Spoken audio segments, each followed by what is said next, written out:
What's happening, everybody? Give me 1 second. We're gonna bring somebody else. All right, here we go. Now we all together a little bit. Chris is gonna be here with us in just a second. I think he had to just restart his computer. Sometimes updates hit you. You got to restart it. You know, all that fun damn stuff with technology. Appreciate everybody rocking with us, man. We're gonna have a fun one.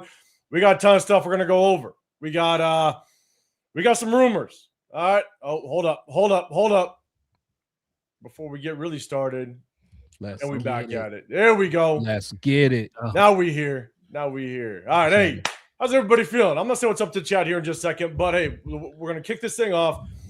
We're going to talk about some trade rumors, right? One, Justin Jefferson's name been thrown out there. We're going to talk about that.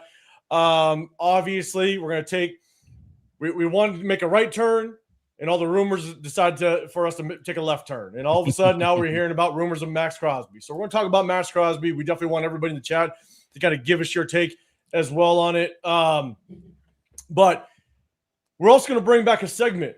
If y'all rocked with us last offseason, in the offseason, sometimes information gets repetitive. Sometimes it goes a little bit dead when it comes to information and just news that gets out there. And so what do? We have a little bit of fun. So something non-Raider related, we do a little start 'em, bench 'em, cut 'em. A lot of people liked it back in the offseason. We're going to replicate it. We're going to do it again. We're bringing it back. I'll give you more details when we get into it. We're going to add a little wrinkle into it, and we're going to have a little bit of fun. So definitely for you guys that rocked with us in the last offseason and enjoyed it, again, there's going to be a little bit of a wrinkle that's going to add a little more fun to it. So definitely appreciate everybody rocking with us. I'm going to hit up the chat here in just a second. But got to say what's up to my guys in the Raider War Room, man. Got Chris Peck Show Podcast as well as The Severe Raider. I'm 805 Raider Real Talk Raider Nation. Let's go to Chris first, man. How you feeling, man? I'm good, man. I'm good. Chilling. My show with my guys, man. So and we got a lot to talk about. You know, Raider fans going crazy right now. So, you know, they're poor Max. They don't like these rumors. So it's always good to talk about it, though. It's poor Max, and I am gonna live on this Clint Kubiak side as long as I possibly can until the Max Talks comes up. Okay, I'm gonna enjoy the weather on this goddamn side. You better do the Max Talk at the end, man. Get all your likes and thumbs up and double taps and all that. And then they're gonna realize you don't know ball. Exactly, right? Yeah. I'm ready for those comments. All right, Severe, what's going on, man? How you feeling? I'm feeling good, man. Look. The promise is coming to fruition. We laid out the destiny early on. We said this was written and is coming to pass. Like, people get used to it. And people in denial. They're going through the stages of grief right now, right? It's denial, you know, like that's the stage they're in right now. Then they're gonna be mad. Oh man, y'all just some haters, y'all don't know nothing. Y'all all the time. Y'all always want to trade our best players. That's coming next. The first is that's not happening, and then it's the y'all haters. Y'all always want to trade our best players, and then it's gonna be the bargaining. So, but why would y'all do that? Why would y'all even want to do that? What happened to Khalil Max? You see what happened with Khalil? Then it's gonna come the acceptance stage. You know that now this will be the grief and then the acceptance. You know, and it's all coming. Watch, we're going through the stages right now. We are, without question. During the acceptance, that's when the smear campaign is going to come back. Oh, he wasn't that good anyway. He was always hurt. He's like, it's going to happen as soon as the talks really start to get deep into it. Next thing you know, they're going to throw out the stats. Well, he only had double-digit sacks for this amount of years, and he was injured, so it's okay. That's what's going to happen. But we're going to dive into it without question. I'm gonna give my guy Chris the honors. We start some chats, man. Say what's up to chat, big dog. All right, let's get it, man. Let's see. Got my boy Raider Travis in the building. What's going on, Trav? What's happening? Got Silver and Black radio podcast. What's going on? He said let's effing go for sure. I'll see. Got Dixon in the building. He said trading Max is better than trading back first overall pick. Trade first overall pick. I would change that Pac-Man mouth to a plus sign. Plus. Pac-Man mouth. Let's see. 1213157. What's going on? Appreciate you coming through. Got my boy Isaiah in the building. Salute. Got Cobain in the building. Raider Trav, I am always late. I can't help it. John Fallon in the building. What's going on? Raider Bart in the building. He said Raider Bart in the crib, rocking with the gentleman for sure, man. Appreciate you. Got got Myra Jeezy in the building. He said Chris didn't pay the boneless wings Wi-Fi bill. That's true, man. My Wi-Fi is struggling out here, man. Struggling. Chris was looking up the resort fees to go visit some of Myra's cousins. Checking out one of the provinces out there. Oh man, crashed his computer. Oh yeah, for sure. Got Big Luck in the building, man. He said people need to start saying it with their chest. Tired of rumors. Hey. Jay Glazer, he said it with his chest like a mug. He said it's going to get more chest. He was Dolly Parton on that thing. You don't get more chesty than that. Put some D's on it. Oh man, he said I think Max stays. This is talk every year with him. Hey, Max ain't happy. Max ain't happy. I wouldn't be happy about that. And he made it clear. And this is the first time he really made it clear he wasn't happy, to be honest. Before, he was always being PC, saying what he's supposed to. But he knows when he says things, the rumor mill is going to go. Exactly. Yeah, for him, the stuff that he's been saying. You know what, Chris? But don't even worry about it. Just one sit down with the charisma monster that is Clint Kubiak. It's gonna smooth. I saw some clips all over. I saw clips of Clint Kubiak on the coaching field, man. It ain't that bad. It's different from that is orchestrated. That's orchestrated. Look, everybody bring that up. And look, know what I refer to? It don't matter. Bring up those same clips of Josh McDaniels on the coaching field. Bring up the same clips of Josh McDaniels. He was out there joking and having a good time and dapping and high-fiving and all that. He was bro-hugging people. The Raiders must be doing great. It don't matter. As long as it sounds okay, I'm good with it. God damn it. 805 is riding this wave, ain't he? He's riding that wave. Right, look, he can ride. Look, I ain't mad at him. He's nice over there, man. Yeah. He got air conditioning. Oh man, Ivette in the building. He said, "Let's talk about Max rumors. Why do we have to go through this yet again? Let's go war room for sure. We'll talk about it. We'll talk about it. SoCal in the building. What's going on? Got what's that? TK in the building. What's going on? You say the guy that stated it knows Max, so it could be credible. I mean, he does know Max. He has a relationship. Jay Glazer. Yeah, I'm talking about it. Yeah, for sure. Let's see. Got Amira. Thank you for being a member for 15 months. I'm telling you, man. I'm gonna pay some extra pesos over there in your home country and make sure that money goes far. I'm gonna buy a goat or something. Never mind. Salute to Amira. That goat gonna get cooked that night, ain't it? Oh man, let's see. L11. He said, "Yo, salute, fellas. Appreciate it." Hey, Dixon, that's true. That's what we've been trying to say. Max ain't on the same timeline as this rebuild. Yeah, we that's what we've been saying before. A lot of other people have been saying it. So I'm glad we're gonna go through it too. We're gonna take a look at it. Big Luck in the building. He said, "I want Max as long as he wants to be here. If he really wants to go, let him go for sure."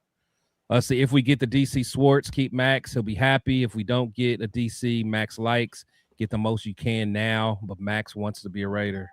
We'll see. I don't care where he want to be or what DC we got. What's best for this team? If we getting 2 first-round picks and a couple mid-rounders, bro, I'm sorry, Max. Right. Sorry, brother. Right. If we get Sun 3, Goddess in the building. Sun Goddess. Salute. In the building. Shout out to you. All right, so let's get into it, man. We definitely got a couple things we're going to talk about. We're saying what's up to the rest of the people in the chat, man. We definitely appreciate y'all. Do us a favor. Double tap that screen. Hit that like button. Also, hit that sub button if you want to get included in the chat. We're going to do a little something. Cool. We're going to do that. Start them, bench them, cut them. We're going to have a little bit of fun, but there's going to be a little twist to it. We're going to have a little bit of fun with this. So we definitely appreciate it. We'll be rocking. But if you want to get included in the chat, hit that sub button. Double tap that screen. Dre talking. Dre, they going to come at you too, bro. They going to come at him. But you're the one that told us about Lampkin, so you might get a pass. You might get a pass. That is true. You get a pass. Good old Willie Lamp. We're gonna find him We're gonna find our own Willie Lamp. Find a new Lamp. We got some people that put us up on the page. They put Willie Lampkin, Teddy Buchanan is another one they put us up on. Buchanan was a baller too. Yeah. Yep. Now we got a fire chat. People are coming through. So let's do this. Let's kick this off first. let's kick this off first. All right. Couple rumors. The first one we're going to talk about, they're already throwing Justin Jefferson out there, right? And one of the reasons why they're doing it, all right, so one thing I will preface is we got the number 1 overall draft pick, right? So we run the draft. We are going to kick this thing off, and whatever happens, whether it is Mendoza, whether it's a trade back, whatever it ends up being, right? We control that number 1 overall draft pick. And so one thing that we have to kind of keep in mind in addition to that is we also got word that we're going to have in excess of $300 million in overall cap space coming to hit the NFL teams. You know what I'm saying? So there's going to be a lot of cap space going on. You can also kind of throw into this scenario. We're going to talk about Maxx here in a second. But you can also throw into this scenario. If you do trade Maxx and the team that takes Maxx actually takes on this contract, that frees up in upwards of about $26 to $27 million in cap space. So just keep that in mind. All right. But there's going to be an excess of $300 million coming our way. We have the second most salary cap space going into the 2026 free agency. And so when we talk about this next player that, again, rumors are kind of just hitting, and rumors are going to continue to hit until free agency and the draft kicks off. So we're going to address some of them. So with that being said, the one thing we want to ask the chat, let us know. I'm going to throw it to my guys. We're going to kind of see what they think is Justin Jefferson. Justin Jefferson's kind of getting thrown out there as a potential trade target for our Las Vegas Raiders. Again, I have no clue whether or not Justin Jefferson is disgruntled if he wants out of Minnesota. I haven't heard any reports that he wants out of Minnesota. Chat, let me know real quick. Severe Chris, have you heard anything of Justin Jefferson wanting out of Minnesota? No, I haven't. Okay. Neither have I. So, yeah. Again, rumors are rumors. Okay. Unless you don't want to play with JJ. I mean, that's the only thing I can think about. Right. Yeah, I wouldn't blame him on that one. Right. But they fired that GM, so the next GM he ain't got no ties to just JJ McCarthy, so he will hesitate to move off of. That's a fact. Exactly. So, again, the only reason why we bring it up is if we do draft Mendoza and you do want to match him up with the true number 1 receiver, because we need a number 1, you got some draft capital. Who knows if you move on from Maxx and you attain more draft capital, you got the second most salary cap space. So remember what happened with Josh McDaniels. We bring in Josh McDaniels, an offensive-minded head coach, and what ends up happening? We go get Devonta Adams. So it's not out of the realm of reality that you could go after a true number 1 receiver when you have an offensive-minded head coach and the resources that we have to potentially go get one. So this is the only reason why we want to go ahead and bring it up. So chat, let us know. Do us a favor. Hit the hashtag Raiders. Is Justin Jefferson somebody that you would want to bring in? So I'm going to kind of bring us back up to the big screen, but I will put the banner up so everybody knows what we're talking about. So chat, hit the hashtag Raiders. Let us know if you would want to bring in Justin Jefferson. So I'm going to throw it to Severe first, man. Thoughts? Would you consider, with everything all the resources that we have, would you consider bringing in a Justin Jefferson? Oh, most definitely. I mean, he is a guy he fits the timeline. He has a game that will work well with Fernando Mendoza. And I think he has a personality where some of the other top receivers in the league, the way they would handle Mendoza may not be what's best for Mendoza's, his confidence. Especially he seems like, I don't want to say fragile person, but he seems like a guy that he will kind of get tucked into a corner if there was like a George Pickens that was like just berating him all the time, or like a Jerry Jeudy, just on his neck all the time. And Justin Jefferson, he's not that kind of guy. So I think like the personalities there will match well. The games there will match well. I think he fits the timeline of what we kind of want to do. And I also think he has a game that will age well also. So he's not a guy that's going to kind of disappear as he gets older. And as he's almost not Devontae-like, but, that same mold where it's a lot of precision, a lot of route running. He's faster than what you think he is, but, he doesn't have to win that way. So I think his game will age extremely well. And if we trade Maxx Crosby, that automatically opens up that salary cap space to kind of fit him on the team. And with the the salary cap being what it's going to increase to this offseason, I think that only leaves us with more room to bring in a guy like that. And if it's a trade scenario, then that makes things kind of shaky, because I don't know what the compensation will be in terms of a trade for a guy like that. But like, he does fit perfectly with this team. He does. And Yvette throwing a super chat out there. We definitely appreciate you. Thank you very much for throwing super chats out there. What up, Dominic? What's going on, man? Appreciate you rocking with us. Let's see. John, if Max isn't traded by the third day of the new season, he will stay. I think it's got to be early. So we'll talk about Max here. It'll be before the draft, if that would happen. Before the draft, or because I think as long as I don't think there's a difference between post June 1, pre June 1, all that stuff. But yes, I think it's definitely got to be through the draft, before the draft, because you better include some damn draft capital. But we're definitely going to talk about it. Sure. TK's body language this season shows he ain't happy with 9. So we're going to get into. I think you're talking about. You're talking about JJ McCarthy. JJ McCarthy. Yep. Yeah, I don't know how many receivers, number one receivers at that caliber, would be happy with that quarterback play. What up, C. Gabe? What's going on, man? You've got throwing another super chat out there. Appreciate you. Thank you very much. Remember, got to double tap that screen. We appreciate you. Chris, thoughts? Justin Jefferson, does he fit? Oh, no, absolutely. Absolutely. And I think someone like Kubiak would absolutely love him, because, a lot of the things that he did with my man over there in Seattle, he can do with JJ and more. And Kubiak had Justin Jefferson as a rookie. That's when Justin Jefferson put up this. It was when he put up 1,600 yards. Oh, yep. Yeah. So the offense was still 14th in the league, but hey, Justin Jefferson could. Right. So he'll definitely be able to work with him. If we're going to get someone like Mendoza, that's going to be perfect. And it's only going to unlock Brock. I mean, imagine what Brock can do, at that point. And then if we can get something from Thornton or even Trey, someone that can kind of get down the field and take the top off, that could be, exactly what Mendoza needs, to be quite honest.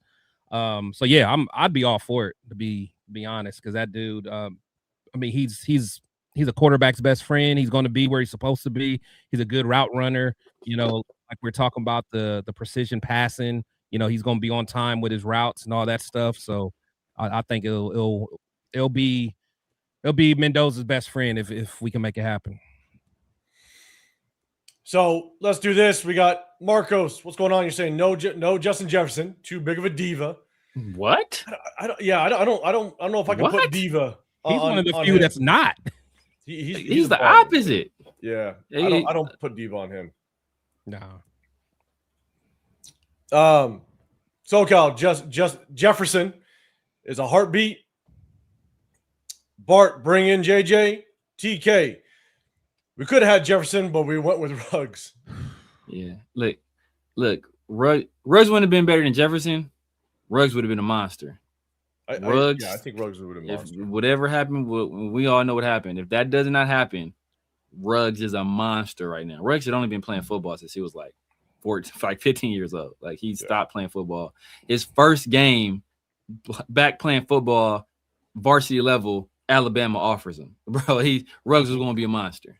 A monster.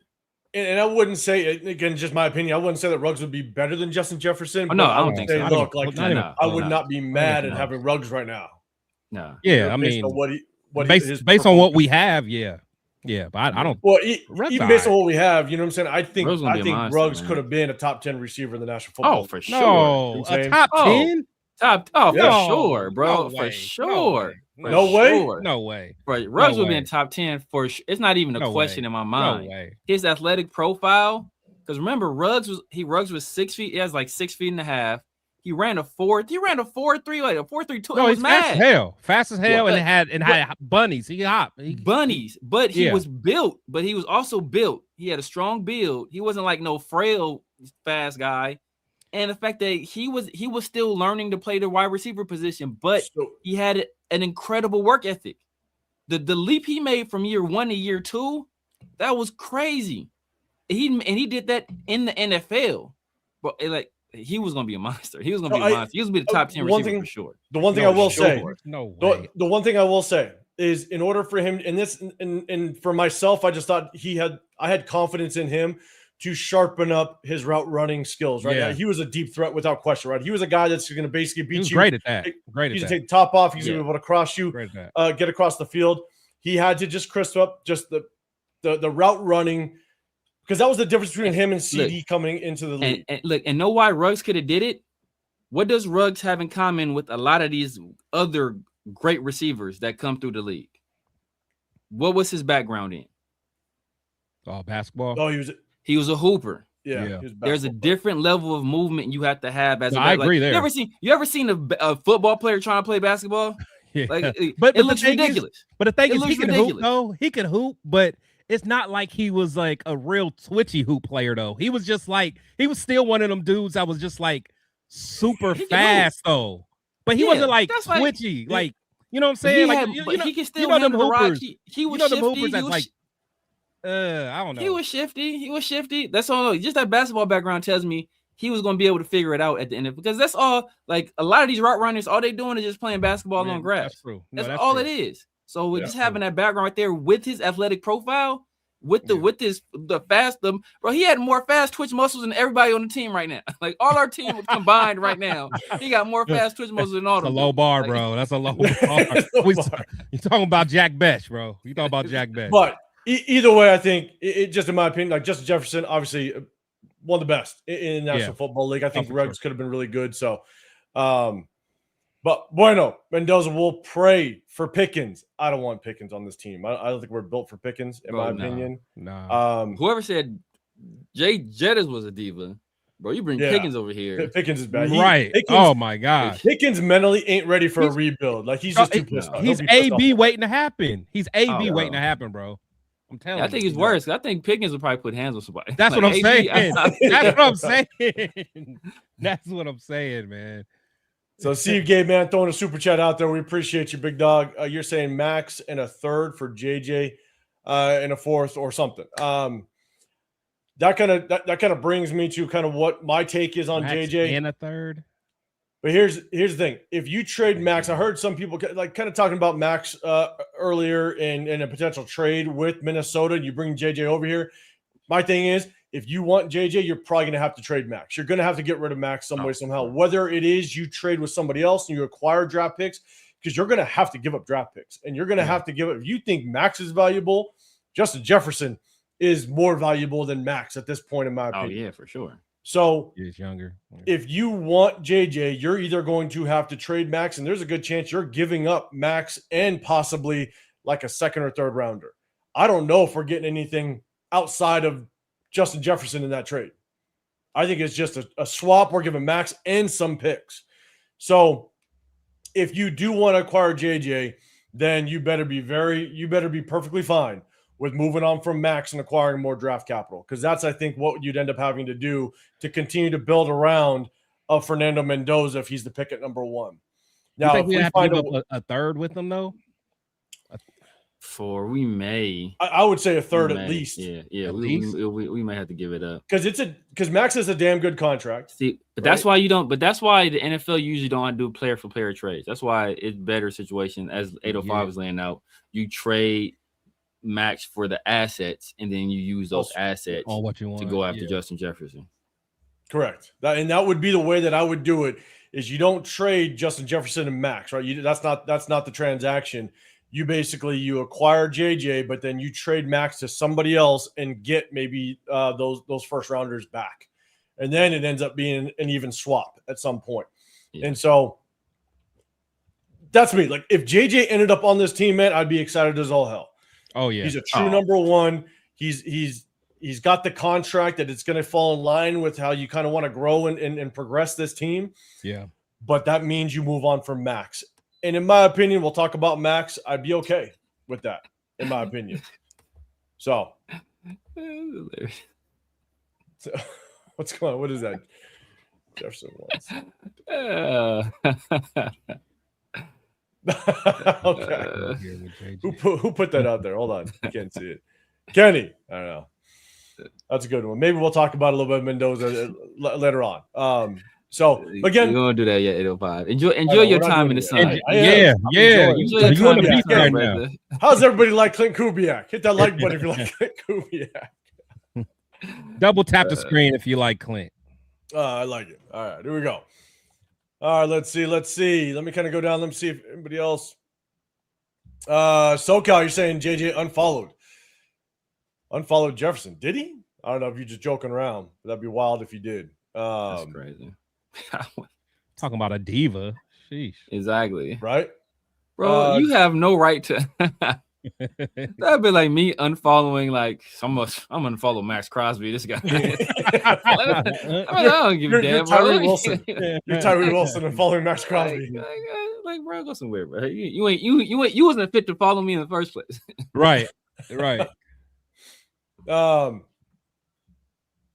Let's see. All right, Bart, you're saying you hit the hashtag Raiders. Appreciate you. Let Max go, trade him to a contender, and let's get what we can for him now. Okay, you hit me with the Max talk. I'm just looking to see. They're pulling you in, man. They're pulling you in.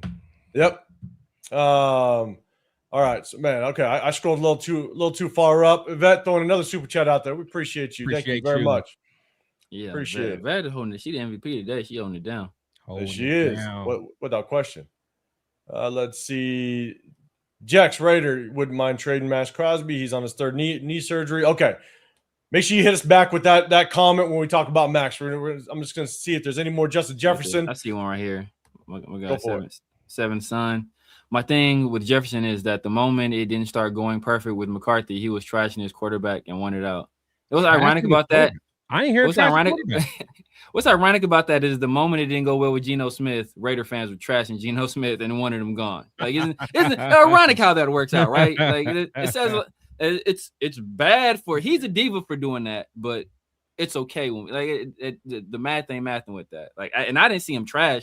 I didn't like, was he like overly complimentary to him? I mean, I wouldn't have been. Like, his play, he had some historically bad quarterback play. I mean, I'm not going to compliment the guy after that. You know, maybe he should have offered words of support, possibly. But like, he was all time bad. He got his GM fired. Like, the GM just got fired, and they did all that they could to distance themselves from JJ McCarthy, saying that essentially the reason he got fired is because they wanted to keep Sam Darnold, and he fought to keep JJ McCarthy. So like, that tells you all you need to know about what the regime and what the fans think about JJ McCarthy is that their justification for firing a GM. I want to say the GM that drafted Justin Jefferson, if I'm not mistaken.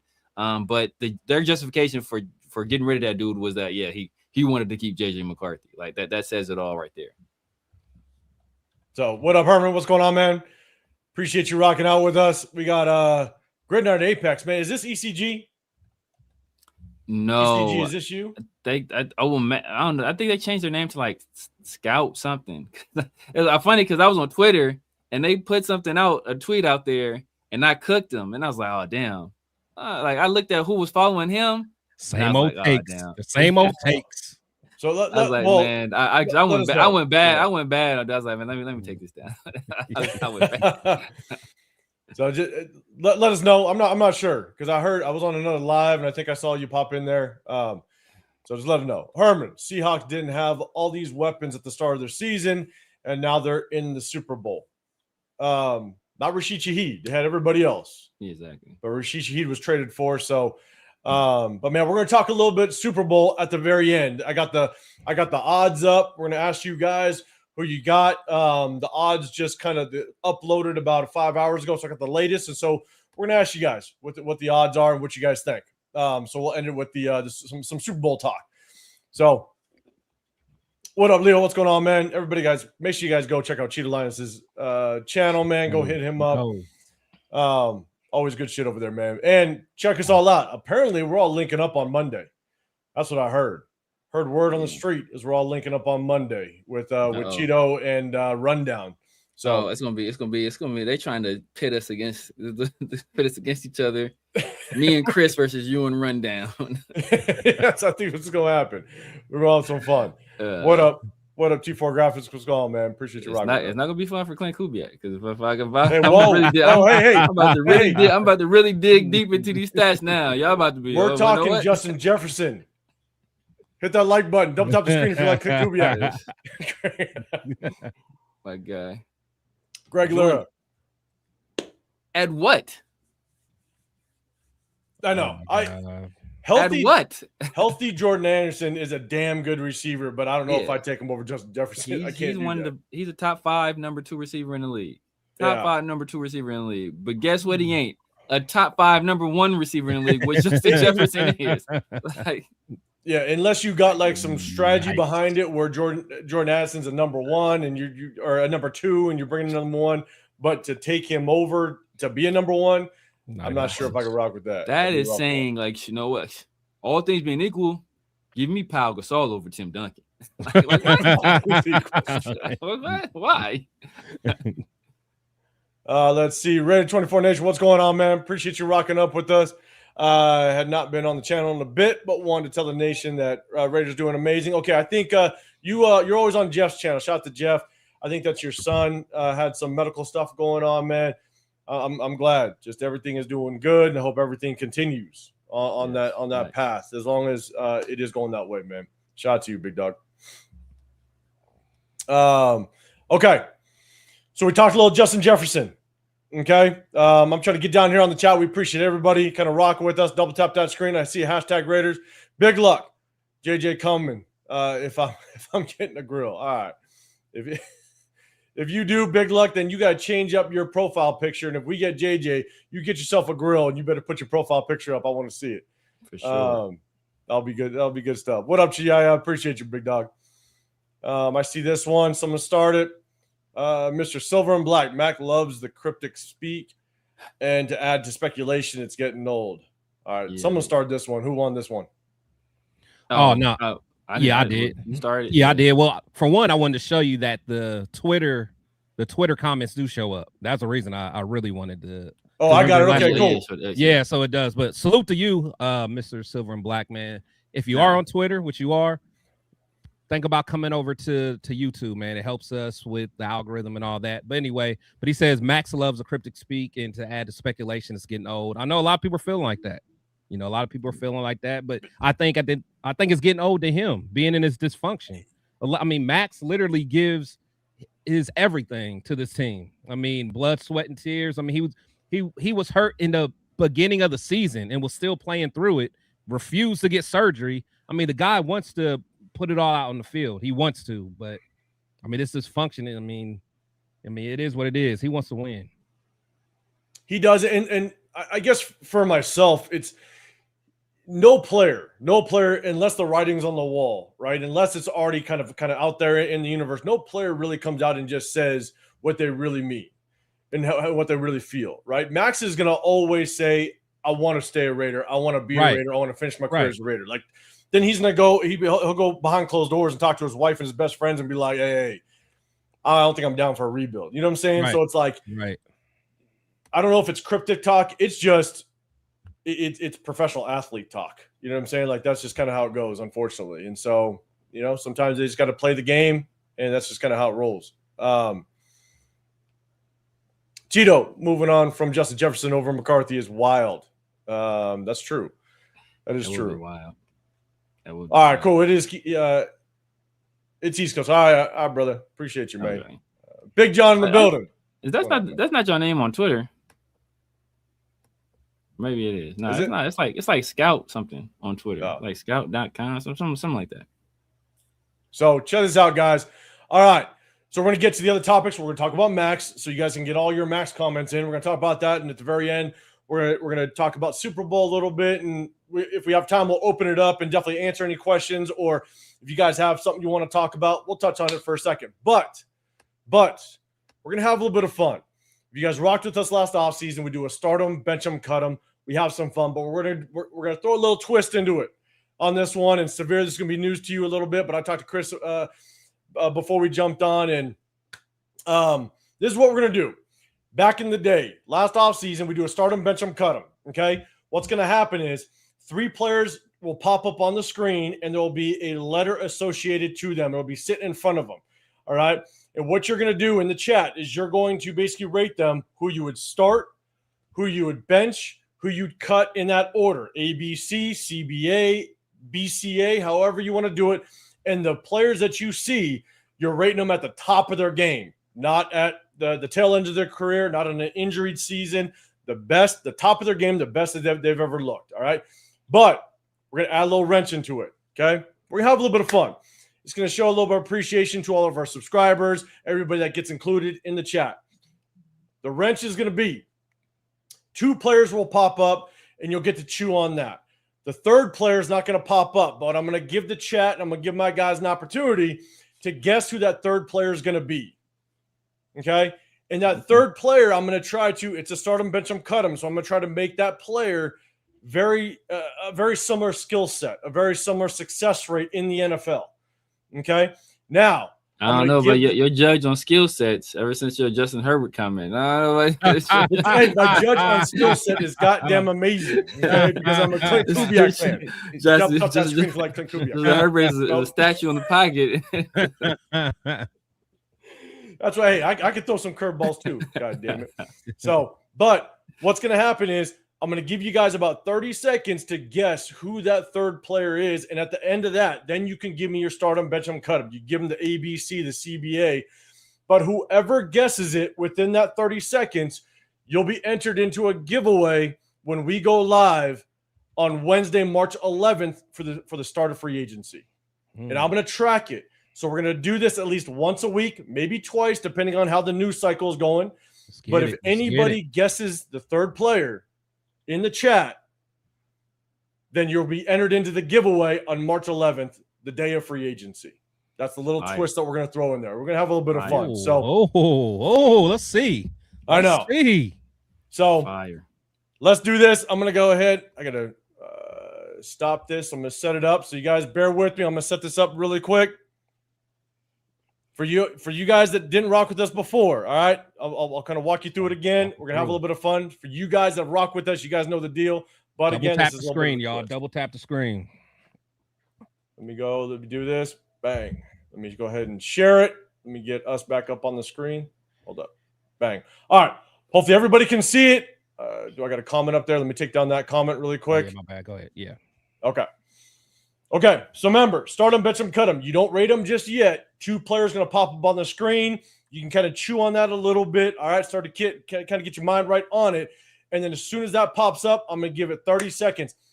I'm going to hit the word done in all the chats. As soon as the word done is put up in the chat, then I'm not going to accept any more guesses on the third player. Okay. So let me kind of get down to the bottom of the screen. Let's have a little bit of fun, man. Start them, bench them, cut them. And hold on, before you start, because there was a question by Bueno. He said, "Are they Raider players?" They're not always going to be Raider players. It could be anybody. But we usually try to keep it somewhat within the same like era or position and stuff like that. Yeah. So there's always a common theme. Shout out to Bueno. Hey, you might be entered anyways just for shouting out my boy Jordan Meredith. God damn it. All right. Well look, now this is not the time to get no Jordan Meredith jersey. No. Hey, salute to Cheeto. He said he'll donate the jersey for the giveaway. My guy. There you go. Hey, shout out to you, big dog. Get all your jerseys from Cheeto, man. He got all the 100%. Fire. Okay, so I'm going to hit this. All right, I'm going to hit it. 2 players going to pop up. All right, you guys can chew on that, and then the clock starts. When I hit done, then you guys can't guess the third player. Here we go. All right, here's the first 2. Got Corey Dillon on A. Corey Dillon is A. You got Jamal Lewis as C. Now you guys can guess who B is. Okay? Guess who B is. It's going to be the third player. But remember, it's got to be someone that's maybe similar to the skill set of these 2 guys. I'm going Jerome Bettis. I'm going the bus. Keep it all AFC North on this one. You know where I'm going? But he might be too good, though. He might be too good. Yeah, because you talking about a Hall of Fame. Well, I'm saying Natron means maybe Natron. Nah, Natron wasn't that good. I'm seeing some Sean Alexander's put up in there. I see a Bettis in there. I see an Adrian Peterson. I think I got it. I'm saying Eddie George. Okay. That's nice. That's a good one. That's a good one. That's a good one. Eddie. That's a good one. Silver Facts, I see what you did there. All right, let's see. Bart, you got a Terrell Davis, Curtis Martin. Okay, let's see. Curtis Martin's a good one, too. Curtis Martin's a good one. Yeah. I don't think his game was a little bit different though. All right, let's Peyton Hillis see. is, but somebody said Peyton. LS. I'm about to block you, bro. I'm going to give it about 15 more seconds. Guys, get your guesses in. If you guess it right, you're automatically entered into a giveaway that we're going to do on March 11th for the opening of free agency. I don't know. You got a Priest Holmes in there. You got a Clinton Portis. I know what. Mike Allstott. Oh, Mike Allstott in there. Remember, just hopefully it's similar skill set. Okay. TKIC with a Priest Holmes in there. Let's see. Adrian James. Okay, let's go. 5 more seconds.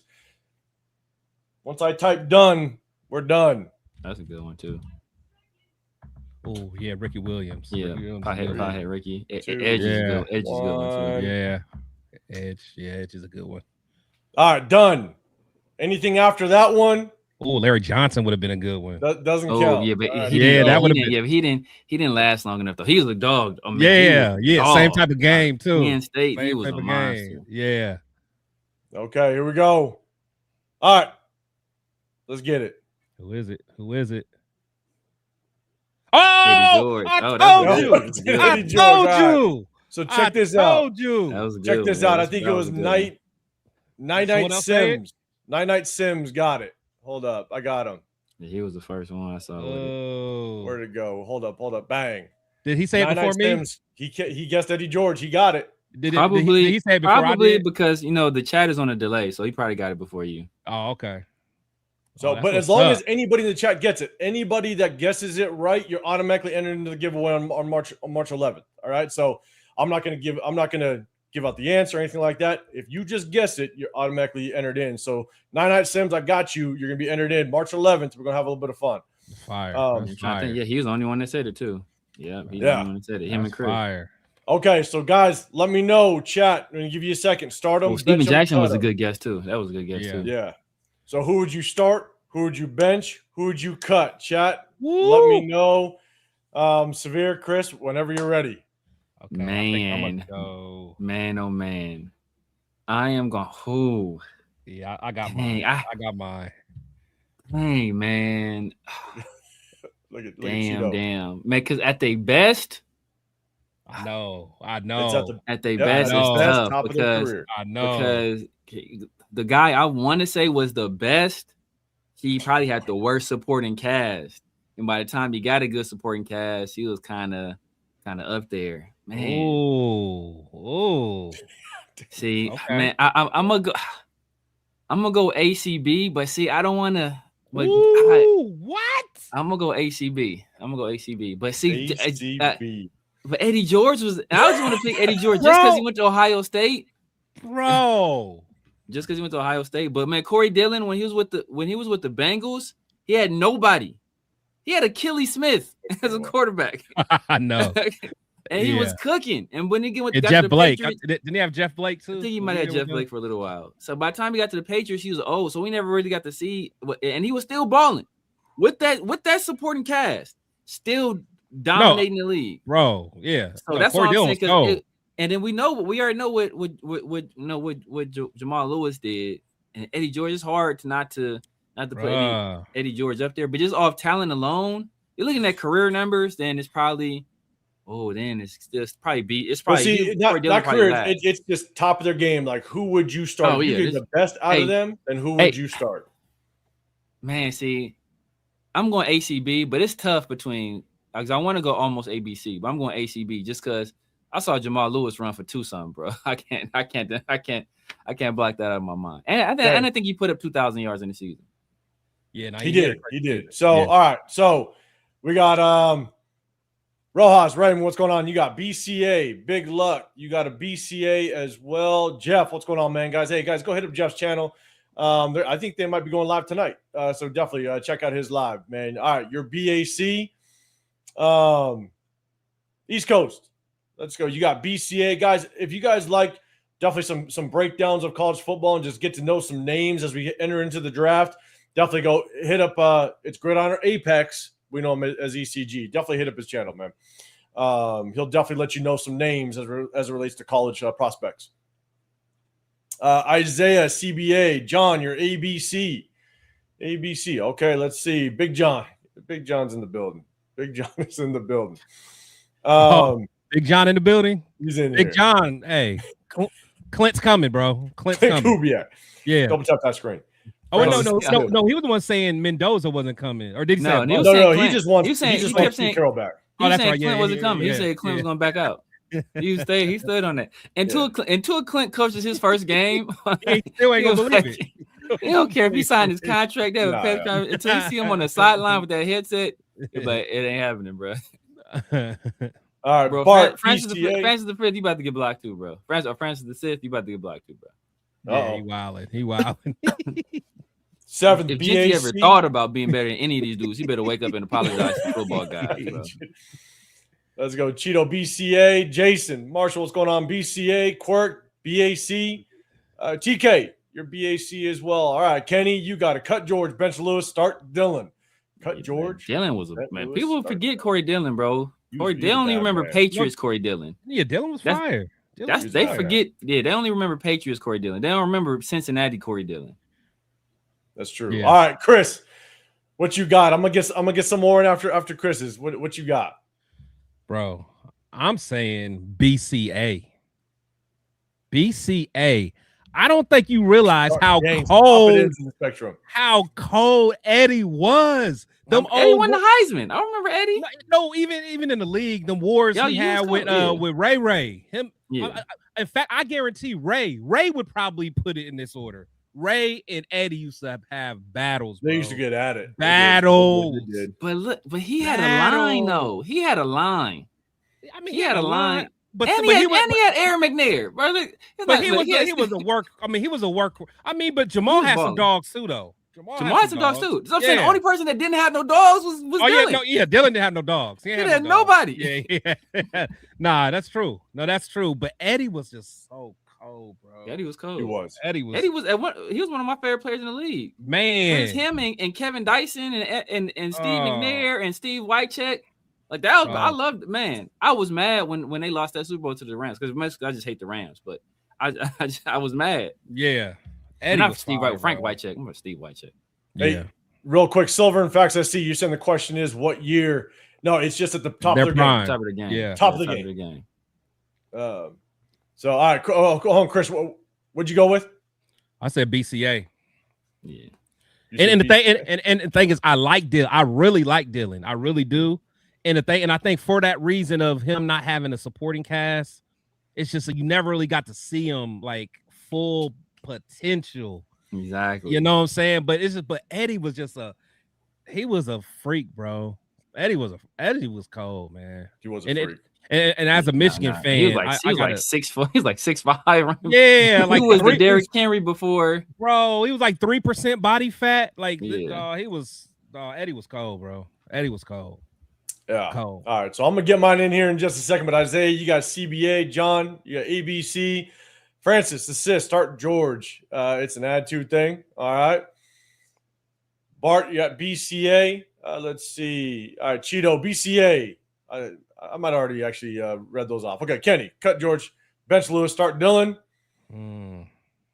Cool cat, BCA. You're cutting Eddie though. Nothing.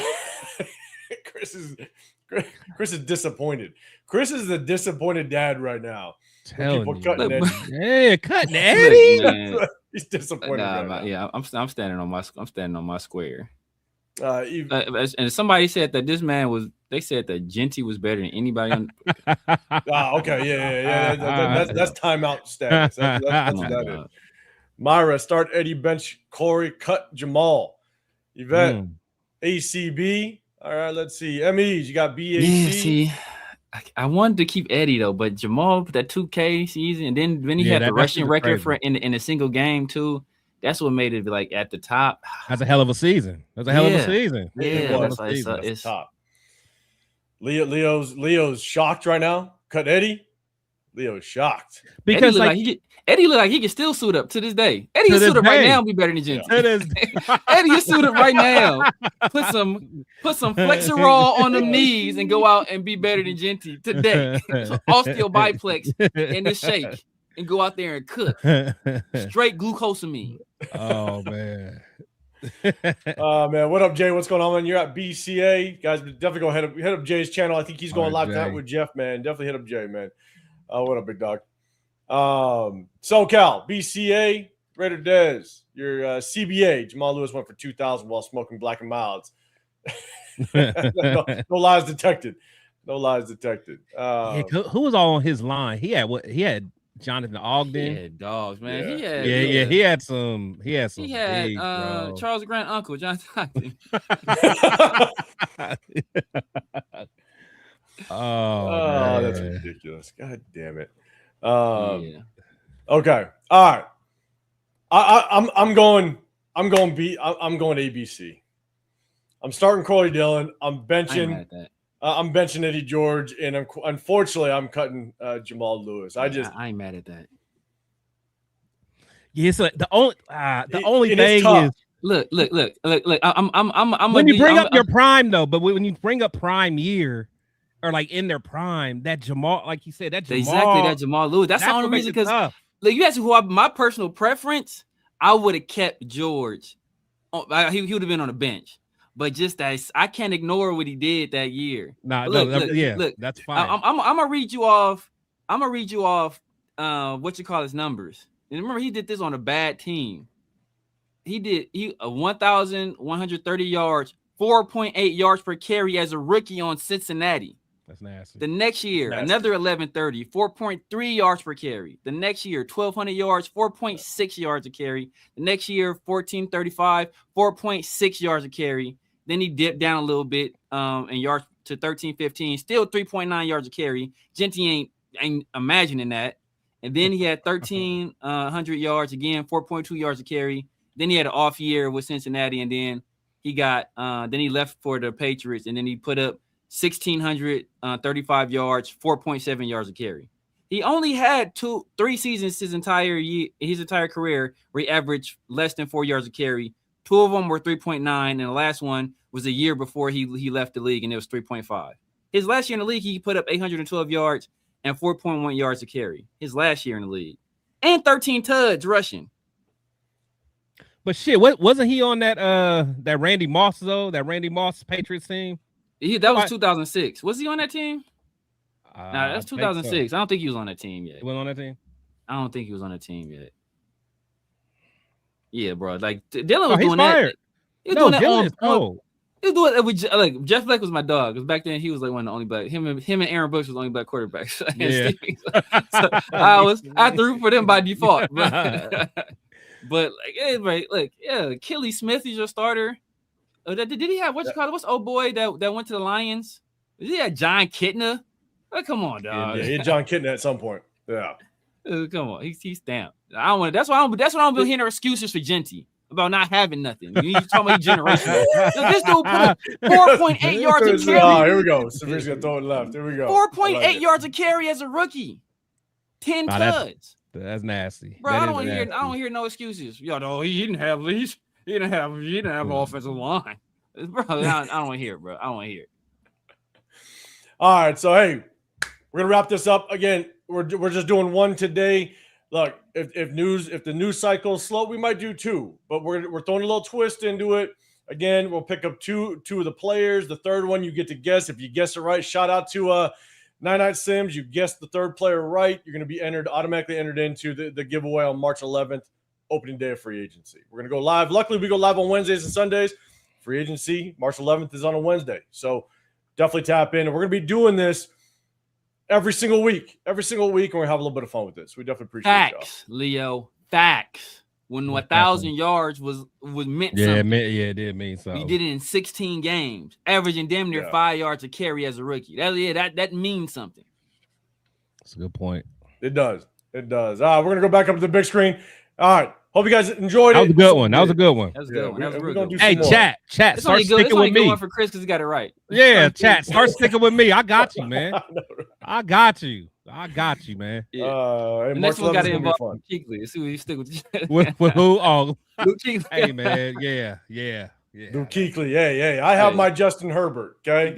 All right. Someone's got Luke. Mine was Mario Williams. I didn't know Mario Williams was nice like that. it was cold. Yeah. I was down playing Marlon Williams. He was nice for a minute. I thought but hold on with Kuechly though, like you guys were trying to tell me that Urlacher was better though. Like it ain't like I say something too crazy.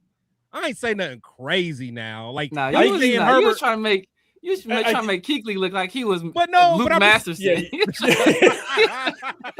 trying to make Luke Kuechly. You were downplaying him pretty bad. You were. It's just compared to like to me he was not up there with Urlacher though. Urlacher was cold. He right there. Me personally, I put Luke Kuechly over Urlacher. Urlacher. Luke Kuechly was bad, man. Luke Kuechly won. They both did though. Luke Kuechly won Defensive Player of the Year. I think Urlacher did too. Yeah, but Luke Kuechly was I want to say Luke Kuechly was all pro every year of his career except as a rookie. Yeah, that's fine. He retired the year before he retired, and he cut his career short. The year before he retired, he was all pro. He might have won Defensive Player of the Year that year too. Yeah.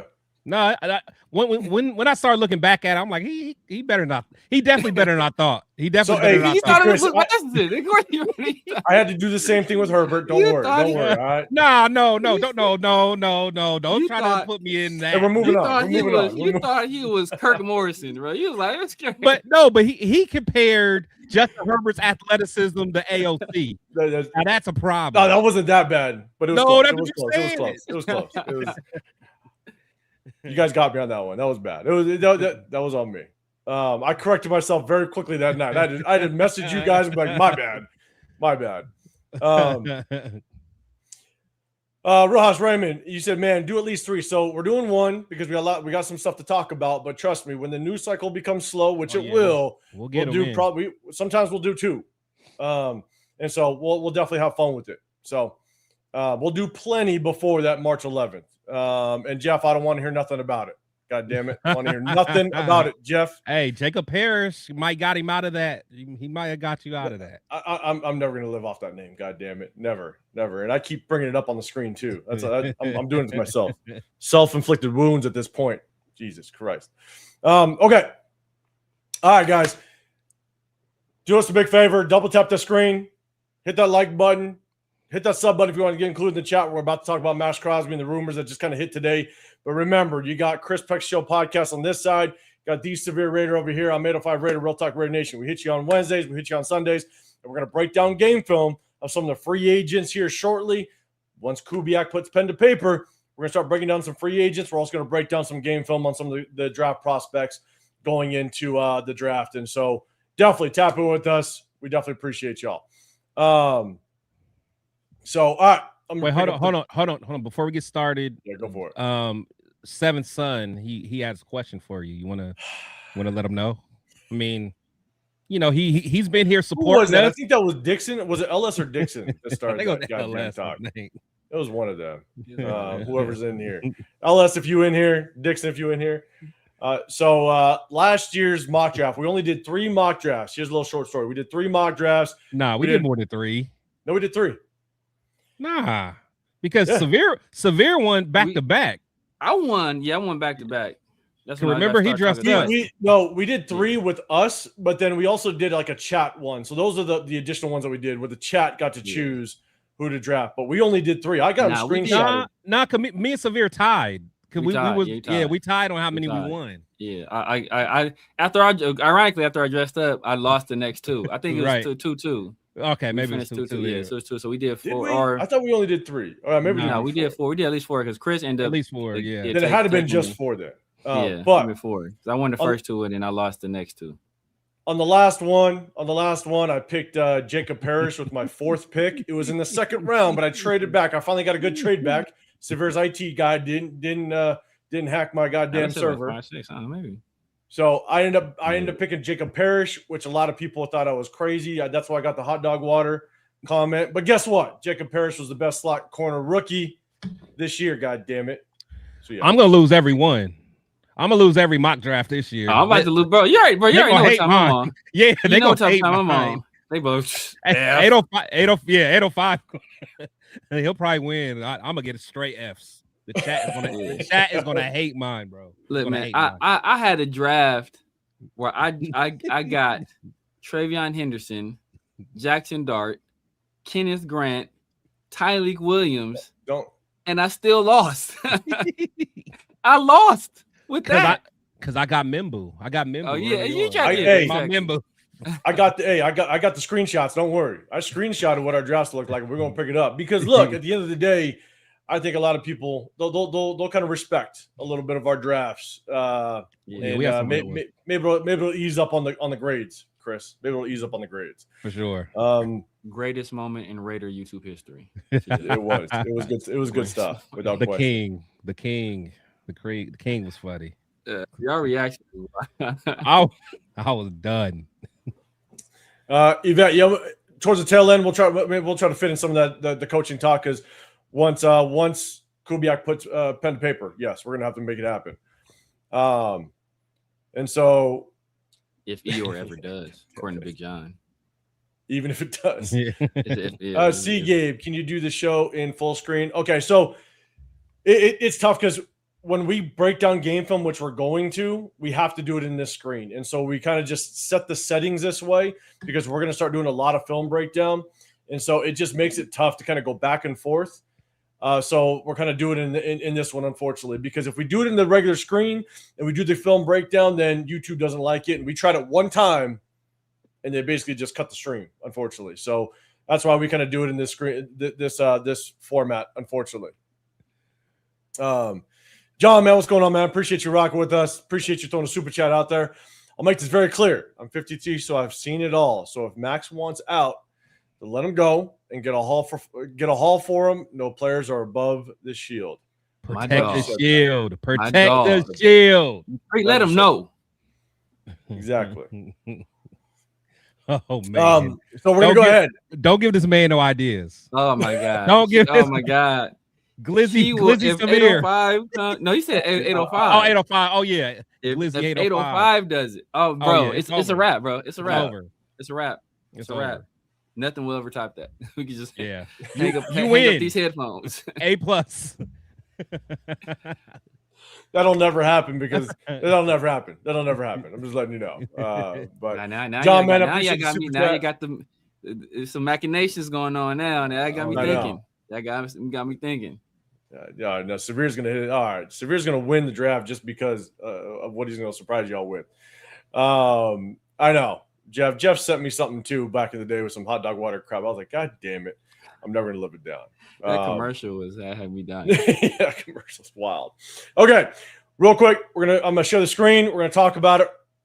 Just kind of give you some. I know a lot of people have already seen it, but just to give you a little bit of insight as to what's kind of going on with the Maxx Crosby talk. There's reports that have come out that Jay Glazer, he was interviewed on Media Row over at the Super Bowl, basically stating he was. I don't know who he was talking with. I think it was. There's two reporters talking to Jay Glazer. They asked him if they think Maxx Crosby is potentially going to be traded, and he alluded to the fact that there's pretty much a damn good chance that Maxx Crosby will no longer be on the Raiders moving forward. He said it with some pretty decent confidence. Most likely will happen prior to the draft. Obviously, you want to get some draft capital out of it. So if you guys answered the question before, do me a favor, hit that hashtag Raiders, answer it again. Let me know. Are you cool with moving on from Maxx Crosby? Definitely let us know. Hit that hashtag Raiders. We'll do our best to try to bring it up. And so I'm going to bring us back up to the big screen. I'll put the banner up so everybody knows kind of what we're talking about. But per Jay Glazer, he thinks that Maxx Crosby, there's a very good chance Maxx Crosby is no longer a part of our Las Vegas Raiders going into the draft. And so, Chris, I'm going to throw it to you first this time, man. What's your thoughts? What's your thoughts on Maxx Crosby? Would you be cool with moving on from him? Do you think there's a world that we do move on from him? Let me know. Yeah, I haven't wavered from my stance that, I've said, plenty times, and I was getting crucified for it. But I love Max. I'm not one, there's people in the comments talking about they don't like his attitude and all that stuff. I'm not one of those people that feel that way about him. I just feel like just for the betterment of the team, it just makes sense. We've said it over and over again. As far as the rebuild, the timelines just don't match up. Right now is where we can get the most for him, in the trade. And all you guys want Mendoza. The only way that he has a chance of being successful, we got to get some more young talent and build that line for them, give them more weapons. You know, imagine if we can get, you know, get a chance to get a Jefferson. You know, let's move on from Maxx. Let's go do that. Jefferson can help Mendoza out immediately. So I love Maxx. And again, I'm not going to, you know, sit here and, you know, hate on the dude, but, you know, I just think for the betterment of the team. And plus, I think it'll be good for him as well. Change the scenery.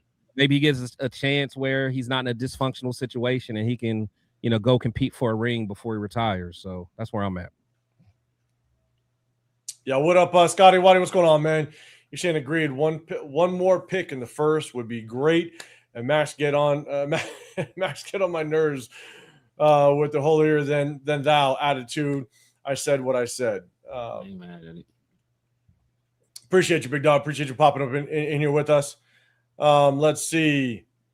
Silver and Facts. It was Jason Fritz and his co-host. Yeah, it was a lady. I don't know who it was, but yes, I appreciate you throwing that out there. Big luck. If he wants to go, let him go. Alec M. Glazer just speculating for clicks. Maxx has not requested a trade. Yeah, I don't know what kind of source he is to kind of throw that out there. Maybe he is just throwing it. I don't know how close he is with Maxx. Do you guys know if he has any type of connection with Maxx to even be able to kind of speak on that? I want to say he does because like he speaks like they do. Yeah, because like it was I think it was something to do with like boxing or MMA where they had built a closeness or a friendship over that. Because I want to say Jay Glazer does like MMA or something like that. So I think they built a relationship via that. So like that they talk regularly. At one point, I want to say he said some things to the contrary, where he was saying like he doesn't envision Maxx getting traded. This was early, like during the season, or maybe early after the season, and something in that time has changed. So, you know, but I want to say they do have a relationship. I want to say it was built via boxing or like MMA. Got it. Okay, Jeff. We know Jeff has been he's been well on that train of if Maxx wants to go, then he's perfectly fine. We're seeing Maxx go. See, Gabe, Glazer sounded drunk on that clip. So Severe actually sent it out, and I was sitting there going, man, like Glazer did sound. He sounded like he was having a rough night the night before. You know? So I'm with you a little bit. But hey, in order to kind of throw that out there, you better stand 10 toes down on that type of comment. You know what I'm saying? And so he threw it out there. He said it sounded like with a little bit of confidence, and so we'll kind of see how it plays out. Raquel Max who? Jesus. John Leone, yes, trade Crosby. Time to build this team for the future. All right, man. Destroying the weight you're saying 2 first rounds and a third round will be nice. TK, I think you're good with moving on. If he ends up moving on. Oh, I think Chris just left. All right, let's see. We'll move it back up. Chris, I'll bring you in when you come back. Let's see. Silver and Facts, it depends. All right. So, Severe, man, what's your thoughts on Maxx, man, with this report?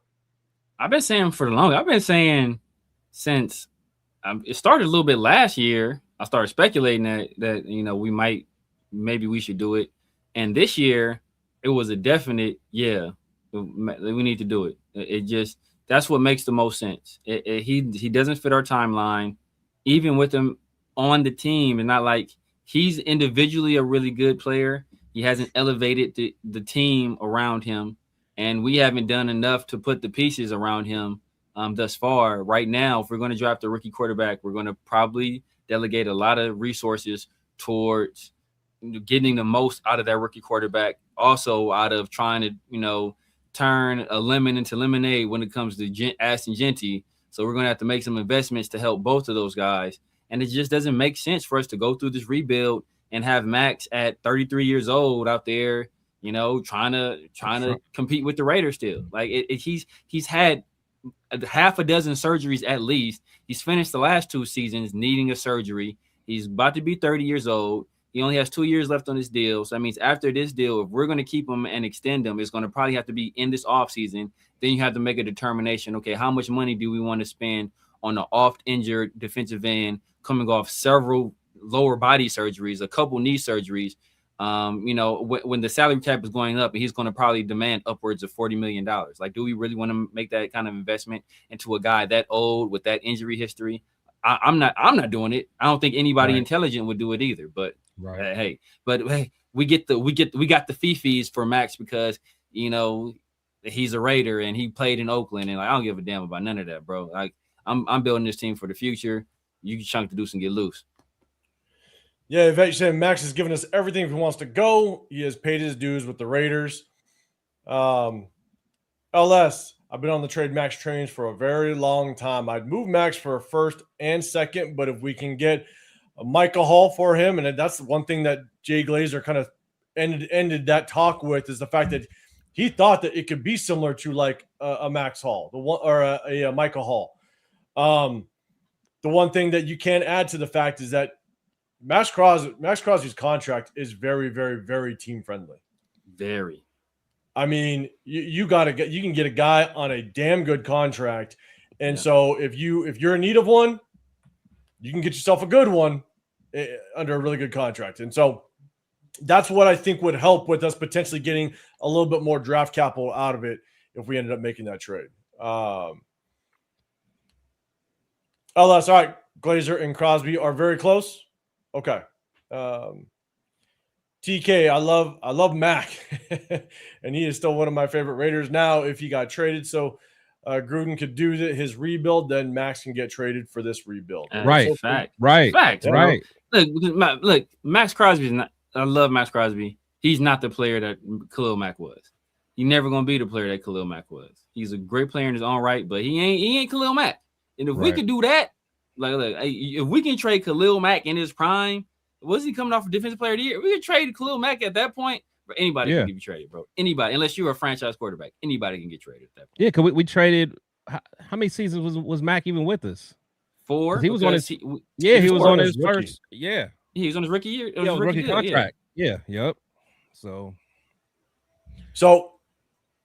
for myself, I've been saying it for a while. I know everybody that's kind of rocked with all of us, and these guys know I've been saying it for a while. Like when we're gonna hit that reset button and do an absolute rebuild, in my opinion, it's time, based on Max's age, based on Max's injury history, based on the fact that if we do go ahead and draft Mendoza, you have to realistically think that it's going to take us roughly around 3 years to possibly truly kind of start to find some true success, right? And if that in 3 years from now, we're finally starting to kind of make the playoffs or make a run, Maxx just isn't in that timeline. He could possibly be on the roster. That's fine, but he's going to be 32 at that time? I think he's going to be 31, 32 years old at that time. If we're going to try to build around a quarterback, if Mendoza's the guy, you need as much draft capital as possible to build around that quarterback. It's not about instant success. It's about sustained success. And I'm a firm believer the only way that you have sustained success is if you build through the draft. And so if you can take one of those first rounders and continue to build, that's great. But guess what? You could also take one of those first rounders. Let's say it's a good one. Let's say you trade with somebody that ends up giving you like a third round draft, a third pick in the first round. You could even use that, trade that back a few spots, and acquire even more draft capital in additional years. And now you are really building. You now have draft capital for the next 3 to 4 years to just build this thing the right way. Right. And so I'm a firm believer that you built through the draft. And because, look, I would love if Maxx stayed a Raider. I'd love if Maxx could play out his entire career as a Raider. But the way that I look at it is sometimes you got to cut your losses, because if you take what the Raiders have done and put it into just kind of real world situations, we've put ourselves in a ton of debt at this point, and we now need to dig ourselves out of it. We can no longer go on vacation. We can no longer have the nice things because we need to kind of pay those dues to kind of get out of debt. And unfortunately, we screwed up Maxx Crosby's time with us, unfortunately. And if we want to build, and we want to build the right way, you got to you got to offload your best asset to start dedicate yourself to that full rebuild. Don't half-ass it. Yeah. And I hate seeing it because, shout out to the previous comment. I was broken when we moved on from Khalil Mack. I hated it. But I don't want to see Max move on, but I also want to see us really do this the right way. And again, you could be a Kubiak fan or not, but at the end of the day, we now have a head coach that we have to give at least 3 years and the full foundation and ability to build this thing the right way. Let's do it the right way this time. So, and shout out to I think who was it that made the comment? No one's above the shield at this point, and you gotta stay consistent with it. And I think it's time that we consider. I'm not saying doing it. I'm saying definitely consider move on from Max. For me, if someone wants to give us 2 first rounders, you got to do it. See you, Max. Because the thing with Max, and again, I love him, but we always watch him. We watch him very closely. We've studied his film. Max, his superpower is his effort in his motor. Max is not super skilled. He's not a technician. He's not a super, skilled guy. It's the thing is, as he gets older, he's going to slow down, unfortunately. Now, someone like a Myles Garrett, now he's just a man amongst boys. So, he's just a true freak athlete. But Max, though he is a good athlete, but the thing is, just the way his game is, it's gonna, as he gets older, we're gonna start seeing a decline from him. Because one thing we love about him, he doesn't come off the field. He plays every snap. He's not going to be able to keep doing that, because if he does, he's going to continue getting these season-ending injuries. And plus, we don't know how his body's going to respond to these injuries. These surgeries are not good for him. That's not going to necessarily mean that he's going to come back with the same explosion and all that stuff. So, good teams, they will get rid of someone a year too early than a year too late. So exactly. That's the point. Yeah. And like 805 said, we've put ourselves in this situation by drafting poorly in the past, right? Right. Like we're in like in talent debt. And right. and we got lucky, right? With Maxx Crosby. We've invested in that stock, and we got a nice dividend back. But then we used that dividend and bought some Bored Ape NFTs. It ain't worth a damn thing now, right? It ain't worth shit now. You can't do anything with that. So now, hey, what do we have to do? We got to take the valuable stock that we had, and we got to cut our losses. Hey, we had a nice return for us, but I need to dig out of this hole I put myself in, and that's what we got to do right now. So sorry, it is what it is. It ain't nothing personal.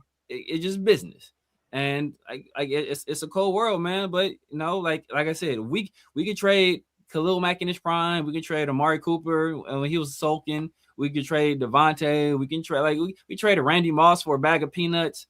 We could trade all these players. Like Maxx Crosby, bro, you can get traded, man. You can get traded. So right. it is what it is, man. We gotta stop. We gotta stop being so sentimental, man. That's the one thing. That's one thing that's great about Raider fans is they're sentimental and they're passionate, and every part of being a part of this team and being part of Raider Nation, it's all about the passion and it's all about emotions, and that is great, and that's why through 3 and 14 seasons, we still support the team. But on the other side of that, we got to understand that it's still a business. And if we ever want to be a team that's not continually finishing 3 and 14 and 5 and 12 and shit like that, then we got to stop being sentimental and start being calculated. We do, and so we got to give, again, it's just basing off of the fact that we have the number 1 overall draft pick. We have a brand new head coach. Give him the resources to do this thing the right way. Right. Unfortunately. And so, again, and none of us want to see Max move on. Like, he's been the epitome of what a Raider is for the longest time. But we have done this to ourselves, unfortunately. And that's kind of what that's why it's tough.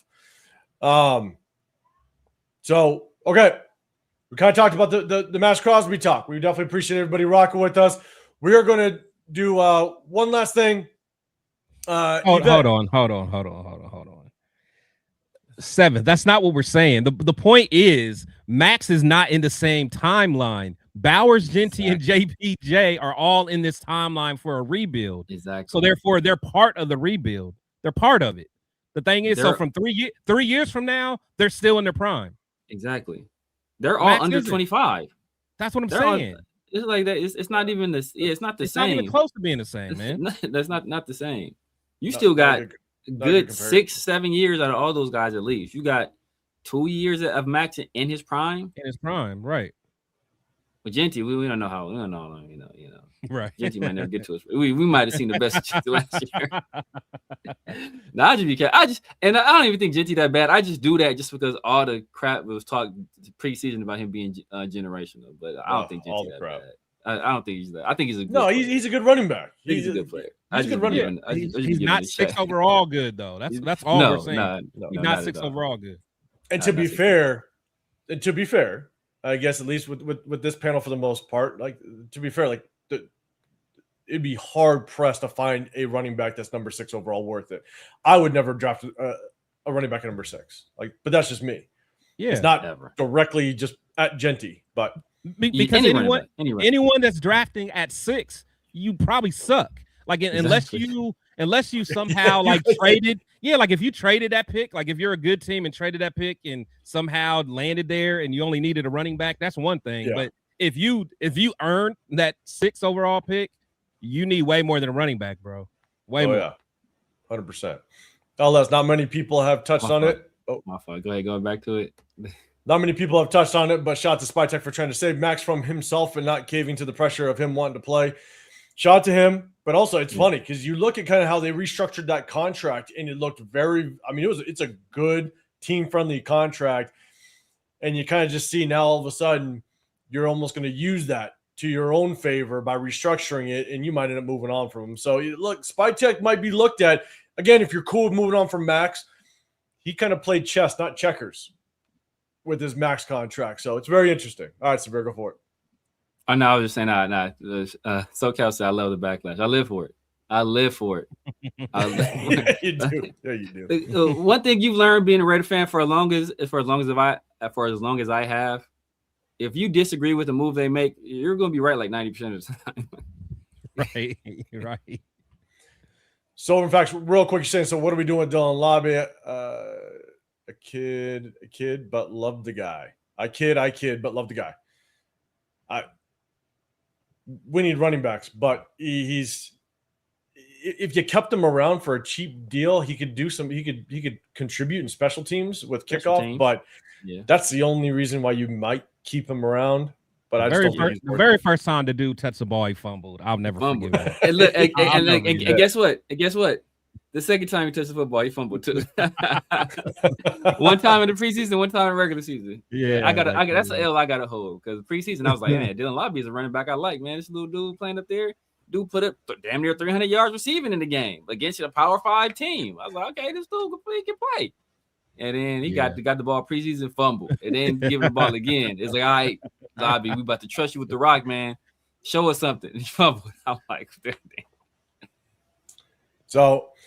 All right, real quick, before we kind of end it off with the Super Bowl talk, we'll do it real quick. Yvette wanted to kind of talk about the coaching staff and what Clint Kubiak might end up trying to bring in. I think the hottest names right now, I actually have a couple of them. I'll just bring this back up. We'll talk about it real quick. We can look at the offensive side of the football. So I don't know if let me move that banner off right quick. Okay. So some of those names are still around. We'll go through it real quickly. But look, I think one of the hotter names surfacing, and just because we need help on the offensive line. Chat, let us know if there is a coach that you think Clint Kubiak can bring in as an offensive coordinator, or even to help with his staff. Obviously, Clint Kubiak's going to be calling the plays. Okay, so we all know that. But is there somebody on this list that you guys would want to bring in? Right now, the hot name right now is John Benton, just to kind of help out this offensive line based on what he did with it. I thought he got hired already. Did he get hired somewhere else? I don't think so. I thought he got hired already. I thought he got hired. So, okay, look it up. So the only thing John Benton was in Atlanta. He was in Atlanta, right? He was the offensive line coach, right? No, he's a Seahawks. Seattle. Yeah, okay, never mind. I'm thinking about something else. I'm thinking about somebody else then. Oh, who was Atlanta's offensive line coach? I don't know. Or former offensive line. He got hired. Oh yeah, I'm not sure. So we got Benton, offensive line coach. Janoko, I believe, is the quarterback coach. You got Pete's over there, which is, I believe, the passing game coordinator. And you got Justin Otten. I'm blanking on who. Justin Otten. Was he the? I'm blanking. I forgot. Yeah, because I looked that up. I forgot what he is.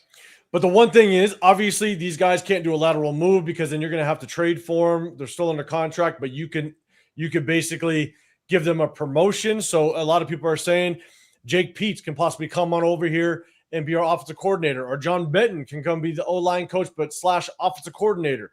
And so there's definitely some rumblings of what Clint Kubiak might do as it relates to his offensive coaching staff. The one thing to keep in mind is that if Seattle ends up losing Clint Kubiak, like we're all expecting early next week, then the next offensive coordinator for the Seattle Seahawks is going to want to come in and possibly bring in his guys. So unless they elevate one of these guys that are currently on the Seattle Seahawks coaching staff, these guys might be let go potentially, and now they're on the open market and they can come our way. So really the two guys that I'm really interested in to potentially bring in is John Benton and Jake Peets. If you could bring in Clint Kubiak's passing game coordinator and kind of help with that, I'd love it. I'd love that. And then you bring over John Benton to potentially coach that offensive line. That would be huge for me. Those are the two guys that I'm looking at. Chat, let us know. Hit that hashtag Raiders. Chris, I'll throw it to you first, man. Anybody on this page or anybody else not listed on here that you'd like to see maybe come on over? You know, to be honest, I would actually be curious about Ronald Curry. I liked him as a player. And where was he at? Was he at with Buffalo? Where was he? Yeah, wherever he was. So I'd be curious. Buffalo. Yeah, I'd be curious for someone like that who played. Benton. I'm not sure. I mean, long time O-line coach. I almost would like him just to focus on the O-line. But yeah, out of these guys, I'll be curious about Ron Curry, to be quite honest. Yeah, Severe, any thoughts on the names up here? The Thomas Brown guy, he seems interesting. I think he's with the Patriots right now, right? I think so. I don't know. I don't know if there's any movement. I think he's with the Patriots right now. I actually think he was a former OC in the past. But you know, just getting that. But I think he was with. Did he have? Was he there? Was he there the year that Justin Fields was there? I think he was in Chicago. I can't remember if he was there or Justin Fields there. But whatever happened, if it was Justin Fields there, you can't blame anything that happened on him. So he's a guy I'll be interested in. You know, just seeing what he did. I think right now he's working under McDaniels. So it'll be interesting to see if you can bring him over. You know, work with Clint Kubiak, kind of blend those styles together and see how that meshes, because, you know, we already know the primary play caller and primary offensive everything is going to be Clint. So if you bring in a guy like that that's had some exposure to some other areas, you can kind of learn under him and you would kind of, you know, grow in that position as Clint kind of takes over the brunt of the work, especially in the first few seasons. Because I said before, once you're doing something, you transition to that new title, you're going to keep a lot of those same responsibilities just because that's what you've known. That's where your comfort zone is at. So I think that would be a good guy. But Ronald Curry as well. I think that would be a guy I would be interested in. Man, Shoelace, my guy Shoelace from the Rams. It'd be another guy I'd take a look at. You know, he might end up getting elevated over there because Mike LaFleur, the best coaching hire in the cycle. I think he's gone now, but I think that's the guy I would look at.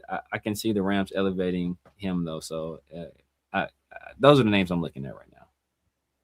So real quick, LS, don't put that out there. God damn it, LS. But LS, I see your super chat out there. Jeff, you got Benton number one for sure. Has he been a coordinator before though? I don't think so, but he's got a shit ton of experience. I don't know if he's been a coordinator. Yeah. But again, if Seattle brings in somebody else and they offload these guys because the Seattle Seahawks OC wants to bring in his own coaching staff and these guys are available, cool. Let's swoop these guys up. Yeah, bring them in. You know what I'm saying? But yeah, man, you bring over Benton, Could be very interesting. But LS, he's throwing a super chat out there, man. Appreciate you. He's saying Jeff Stoutland leaving Philly. Offer this man the world, whatever it takes. Blank check, huge office, Gentie's car space. Make it happen. So Jeff Stoutland, I believe, is the Philly offensive line coach. Offensive line coach. Yeah. Let me go back. Bang. Yeah, I think he's Philly's offensive line coach. Look, I'm with you. He's a beast. If we can bring anybody that has history of putting together a damn good offensive line, let's do it. Yeah. Massive. That would be massive. But he's kind of older though. Does he want to be an offensive coordinator? Is that why he's leaving? Because he's like in his 60s right now. Yeah, he is an older guy, I believe. Yeah. He's an older guy. And think about, I mean, it won't matter as much on the offensive side of the ball because, like I said before, Clinton's going to take a lot of that responsibility. But you would kind of want some people that have had some experience. I just looked up Thomas Brown. He was the offensive coordinator and interim head coach for the Bears in 2024. So that must have been when after Eberflus got fired. But I looked also, he was like the passing game coordinator under Sean McVay. And now he's working under Josh McDaniels. He's the passing game coordinator and the tight ends coach over there. Well, I'm not mad at that. I'm not mad. Exactly. I like that. But you got right there. You got some McVay experience. You got some offensive coordinator experience. You got a taste of head coaching experience, so you can kind of, being in that role, even though it's for a limited time, you kind of understand. Okay, this is what I want from I would want from my coordinator. So this is what I'm going to help provide to my head coach. And now you got the Josh McDaniels experience too. And say what you want about Josh McDaniels. That dude is he knows what the hell he's doing as an offensive coordinator. He's and we had the debate last night on my show. It's just like pre-hire, who was the best prospect at head coach we've ever hired, post Gruden 1.0, and to me, it's Josh McDaniels, like hands down. And it's not even close. That's why I was happy. I was happy. Yeah. So as offensive mind, having the guy that's been, like I said, been around the Sean McVay and the Josh McDaniels, been a coordinator for a little while, been a head coach in an interim role. I think that he blend like that right now. Like, dang, I'm looking at that. That might be my number one guy right now. Yeah, that's some good experience. That's being able to take some from. Yeah, I like that. That'd be great experience. The only reason why I'd be really excited, and I'm watching closely kind of what happens with Benton, because Benton showed that he could work with that offensive line over in Seattle. Obviously, Seattle had one of the worst offensive lines 2 years ago. Yeah. He gets the best out of Gray's able. And if you can plug in Benton some way, somehow into this offensive coaching staff, it's a seamless transition for Clint Kubiak to start teaching his offense, right? Yeah. The terminology is the same. The concepts are the same. They're going to be on the same page. And that's the best thing that you want for, again, if we go Fernando Mendoza, that's the best thing you want is everybody on the same page. And so I'm definitely going to be watching just what moves the Seattle Seahawks make with their offensive coordinator position. Because, again, if they don't elevate somebody, man, let's go get them. Let's go get them. You laughing at Big John? No, Big John sticking to his guns. Big John, he's we're gonna be at the opening. We're gonna be covering Kubiak's opening press conference. He's like, "Hey, he's staying in Seattle." It's gonna happen.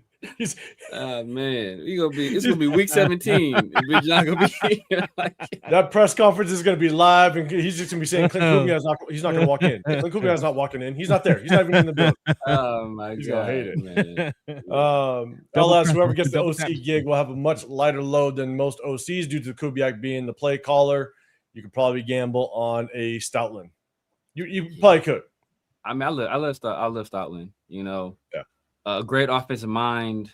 Hired Stoutland. Oh my God! Oh my God! And it was such a fantastic hire. Such a extremely good hire that he's been there ever since. Look, I wouldn't necessarily hire him as an offensive coordinator, but if he wants to come over here and be an offensive line coach, I'd pay him offensive coordinator and give him assistant head coach title. Make him the offensive line coach, give him assistant head coach title, and pay him whatever, pay him like offensive coordinator and let him coach offensive line. You talking about Stoutland? Yeah, Stoutland. Yeah. You saw what he did with Jordan Mailata. We got Laki Tashi over here. We got Caleb Rogers over here. We got Charles Trent Williams Grant over here. Like we got some young guys over here. Change the They can be developed. Let's do another start, bitch 'em, cut 'em. Let's. Yeah, we're gonna switch this up real quick. There will be no Charles Grant slander accepted. Look at LS. Oh my God. Big John and Spike.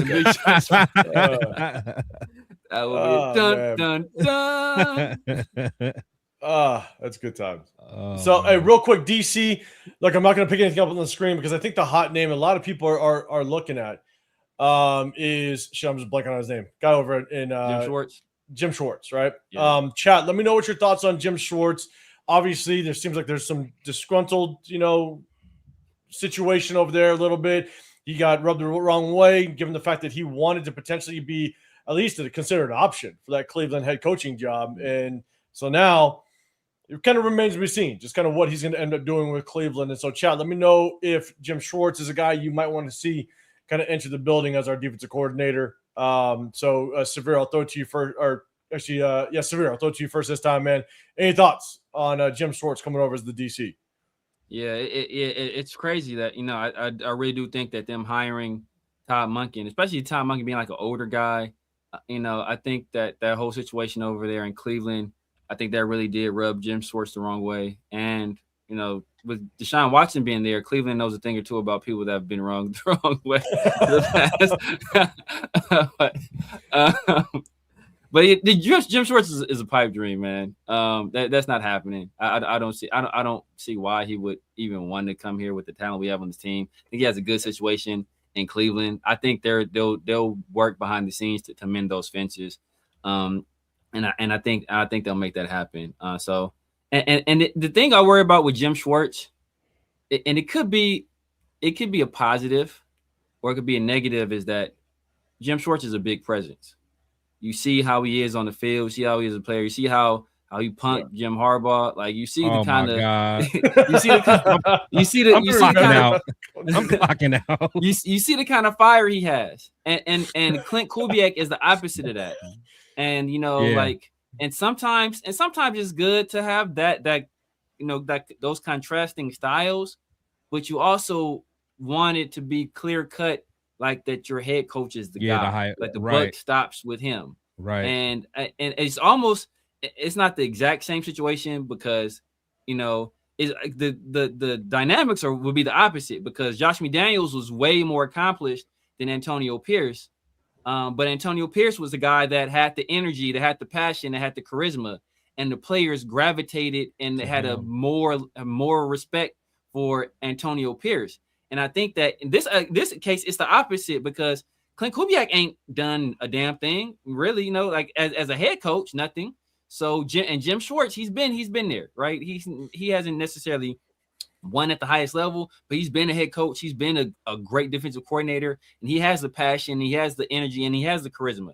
So if you have that dichotomy between the guy that's supposed to be the head guy and the guy that's supposed to be, like a subordinate, for lack of a better word, like that could cause some issues, especially for players on the defensive side of the ball.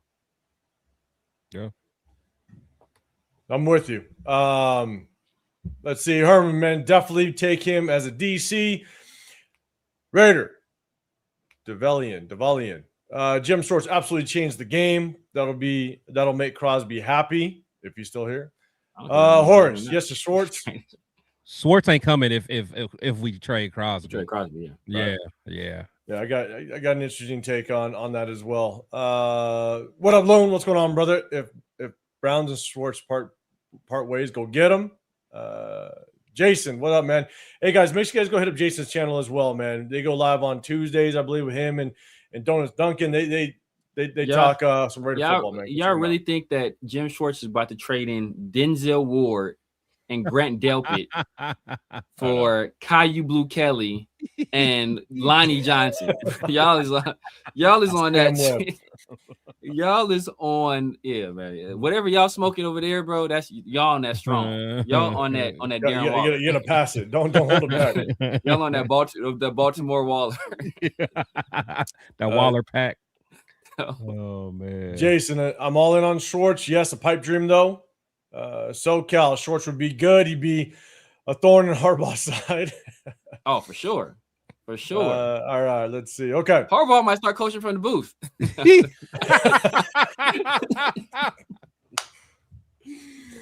oh man. Man. Okay. Francis said, I'll take Williams. John, if we get Schwartz, Max stays. Troy, just hire him, make defense good for sure. All right. So, Chris, man, what's your thoughts on Jim Schwartz, or if anybody else, any other names you have out there you might want to consider? Yeah, with Schwartz, I would absolutely love having him. And the only thing I'd be worried about is because I think Schwartz really has his eye on being a head coach one day. I just would want to make sure that he's going to let Clint be the coach, but as long as he goes into it knowing, hey, the defense is yours, do what you want to do. But the thing is, he kind of has that already in Cleveland, but he wants a head coach opportunity. So I him coming here just does not make any sense. Because I think ultimately he wants to be a head coach. So so I don't know, but I definitely am a fan of his. I think the Browns fumbled the whole situation. Because the thing is, he even made it clear he wanted to be a head coach a couple years ago. But he stayed because I think ultimately he was loyal and he really liked what he was building in Cleveland. But the fact that the greatest defensive player of this era, right? That's what I'm saying. And the fact that you've been loyal, you've done everything you're supposed to do. Then there's an opening, and it's like you don't even. To be honest, from what it sounds like, he wasn't even the second pick as a head coach there. So it's like it's total disrespect. So I don't know how that's going to end up. But yeah, as far as the defensive coach, man, I still don't know, man, because there's a couple guys out there, but I see that I think LaFleur is going to get Wink Martindale, from my understanding, and that's who I wanted because I've always liked him. So hell of a hire if that happens. Nah, it is. So I don't know, man. To be honest, but what I don't want like some young, like a real young guy. Like we have to have some kind of experience somewhere on the coaching staff. So some just young up and coming, especially on that side of the ball. That's what I'm saying. That's what I'm saying. It has to be someone who's almost been a head coach before, a long time DC that can kind of take that side of the ball and just run with it. To be honest, that's why Wink would have been perfect. That's why Jim Schwartz would be perfect. Right. So yes, he's still under contract. So we'd have to trade for him. There'd have to be like some buyout situation with his contract. And so if Jim Schwartz wants to come over, it can't be a lateral move. So. You know what? What if, because I know we talked about it before, but what if you give him the defensive coordinator / assistant head coach? Like, what if they throw that assistant head coach in there? Does that make it a promotion? I don't think that matters. You're still a coordinator. I think you're still a coordinator. Yeah, I don't know if that's a promotion. Okay, I wasn't sure. I'm not bueno. What'd he say? Yeah. God damn it, Bueno. He's still out. Be the cleanest cover through you ever seen in your life. DK Schwartz. Hey, Schwartz. I like it. Isaiah saying, what about Carl Scott? Man, Carl Scott. God, isn't he the coach, or he's the DB coach over there with Seattle? I don't know much about him. And so I honestly don't have much of an opinion on him. I got to do a little more research, but I think he's the defensive backs coach over there with Seattle. Yeah. Or maybe he's like the quote unquote unofficial DC, but Mike McDonald is. But I'll do some more research on that, Isaiah. He's a DB coach. He's a DB coach? Okay. Yeah. He's a DB coach. He's been over there for a while too. What's called kept him. He started he started there in 2022. So he's started under Pete Carroll. I'll pass. Fucking Ellis. And Ellis still was throwing the Gunther out there. Gunther signs will work for. Wait, what year was Kubiak in the Vikings? Oh, he was there with them too. 2021, that same year. He was Okay, DB so he coach was with the there. Vikings. Okay, so Yeah, they 21. might have a. Yeah, Okay. they do have a connection. That's it. But you know what though? He what's his name was nice his rookie year. What's his name? Rick. Yeah. Rick turns it up this year too. I can't. That's even what I'm lie. saying. After they got up under Pete Carroll. I like what he did with him. I like what he did with him, and I like what he did with Weatherspoon. Yeah, and Kobe Bryant too. Kobe Bryant's playing. Yeah, he's a pretty good player too. Like he's doing a good job. I ain't mad. I'm not mad at that. So real quick, LS is saying that he thinks it does. Didn't that happen with Bieniemy at Washington in the game, the assistant head coaching job? And you got Loon underneath saying assistant head coaching DC is a promotion. So maybe it is a promotion.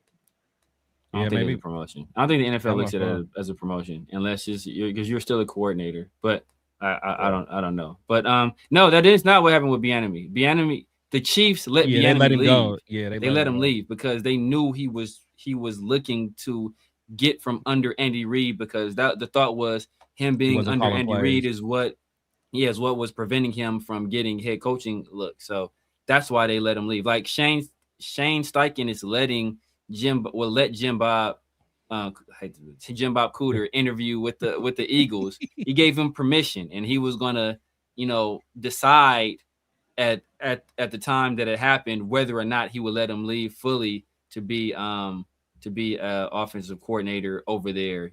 If he ever had to cross that bridge, but it's not because if that was the case, teams would just do that all the time. There would be no point in having that rule, because teams would just be like, all right, well, we just make him assistant head coach too. And it's not a real title. It's just like, it's just a title and name only. Like, you're like, what would define the responsibilities of being the assistant head coach? I think that's just a title they give, maybe a few extra responsibilities, but team would just do that and just poach the other team's best coordinators and offer them more money. So yeah. So I don't know, it'll be interesting, but Raider Develian, you're basically saying Schwartz can force his way, though, can he? I think you can. I'm sure that there's an option of doing it, but I also think that there's also options of Cleveland kind of still holding the rights to him.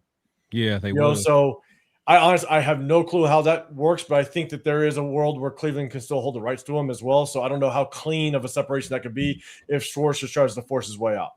Not sure. Chat, let us know if you know more details on that. But the thing is, I mean, he can make it very uncomfortable in that room, though, where to the point, where, like he's almost like a cancer, So, and again, with Monken, not, this is the first time ever being a head coach. You almost may want to cut your ties if it gets to that point where he's almost looked at as a cancer, because guys already, kind of like the AB thing, like guys already gravitate to him anyway. You don't want that, that division, within your locker room. So so that they would be smart.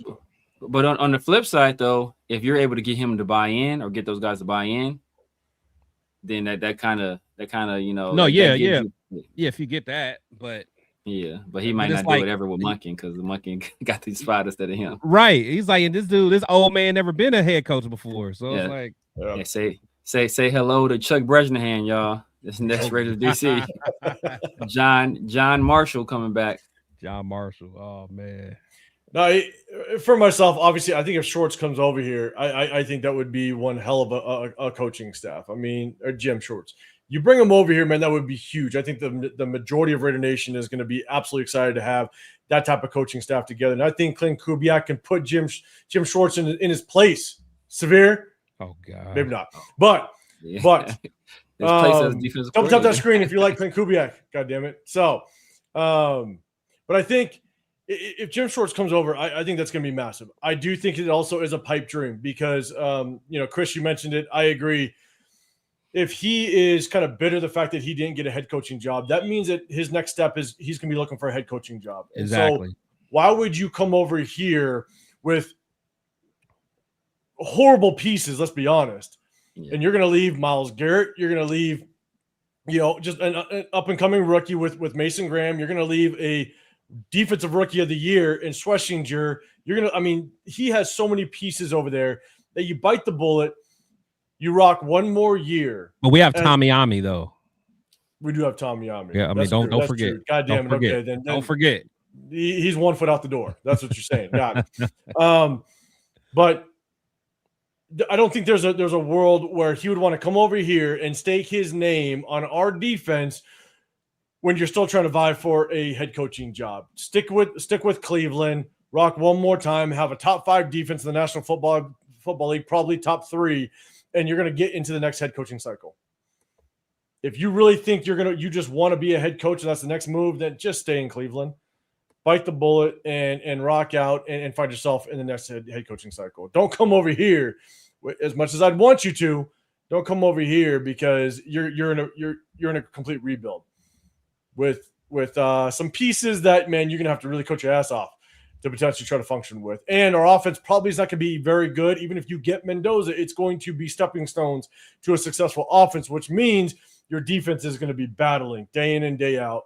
So I do think it's a pipe dream, but at the end of the day, I would love it if Jim Schwartz came over here. So, real quick, man, Rafa, what's going on, brother? What's happening? I appreciate you throwing a super chat out there, big dog. Guys, make sure you guys go to Rafa's channel. Go show some love. Go show some support over there to Rafa, man. He's always rocking lives, not just NFL, but, man, I think he does WWE, UFC, all that stuff, man. Salute the Rafa for the 294. I know, I like it. A 294. Like he must know some tax benefits of doing the 94. I ain't mad at you.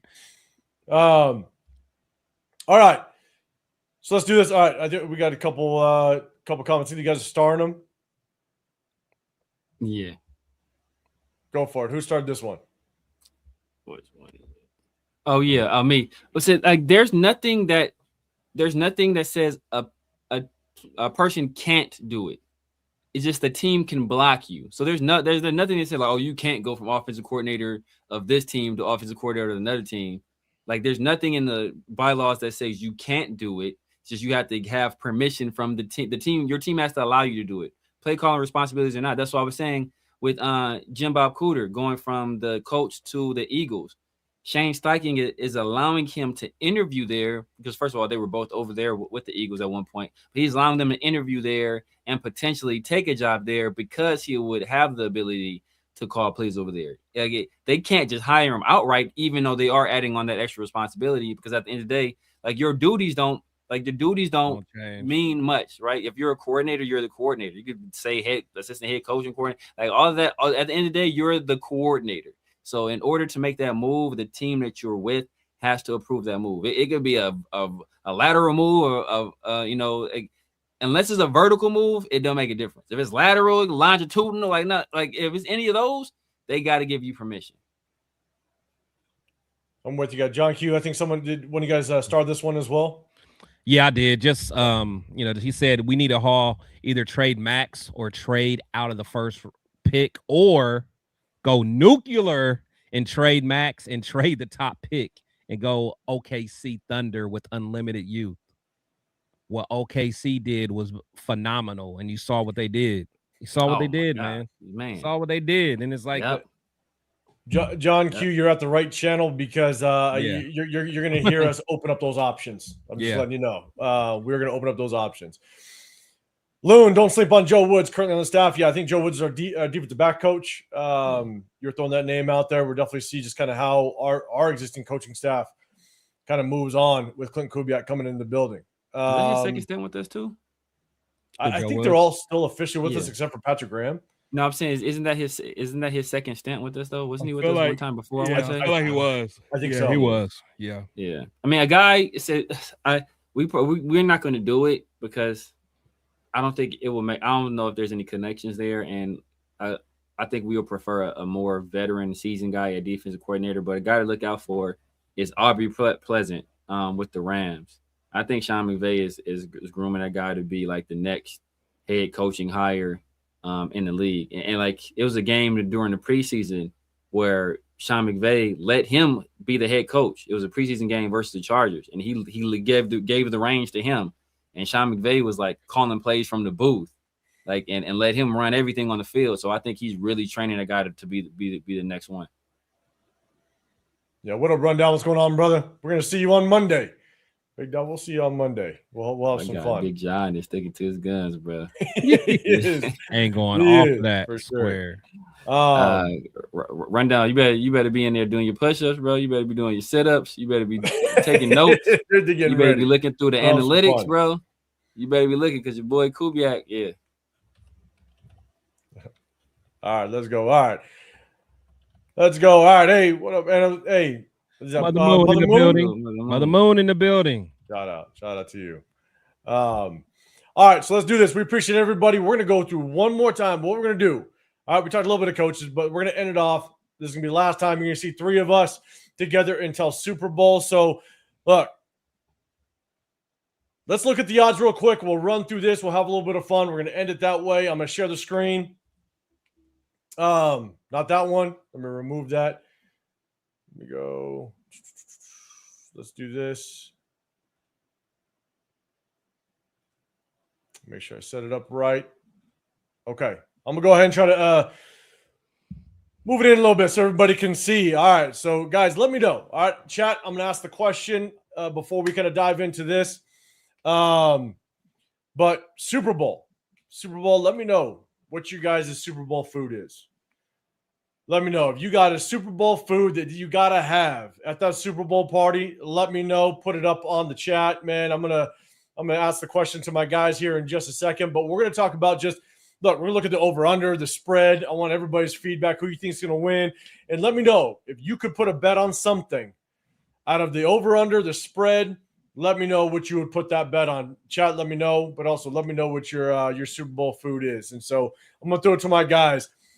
If you guys have a Super Bowl party and you got to bring something, what are you bringing to the party? Severe, Chris, which one? A bucket of chitlins.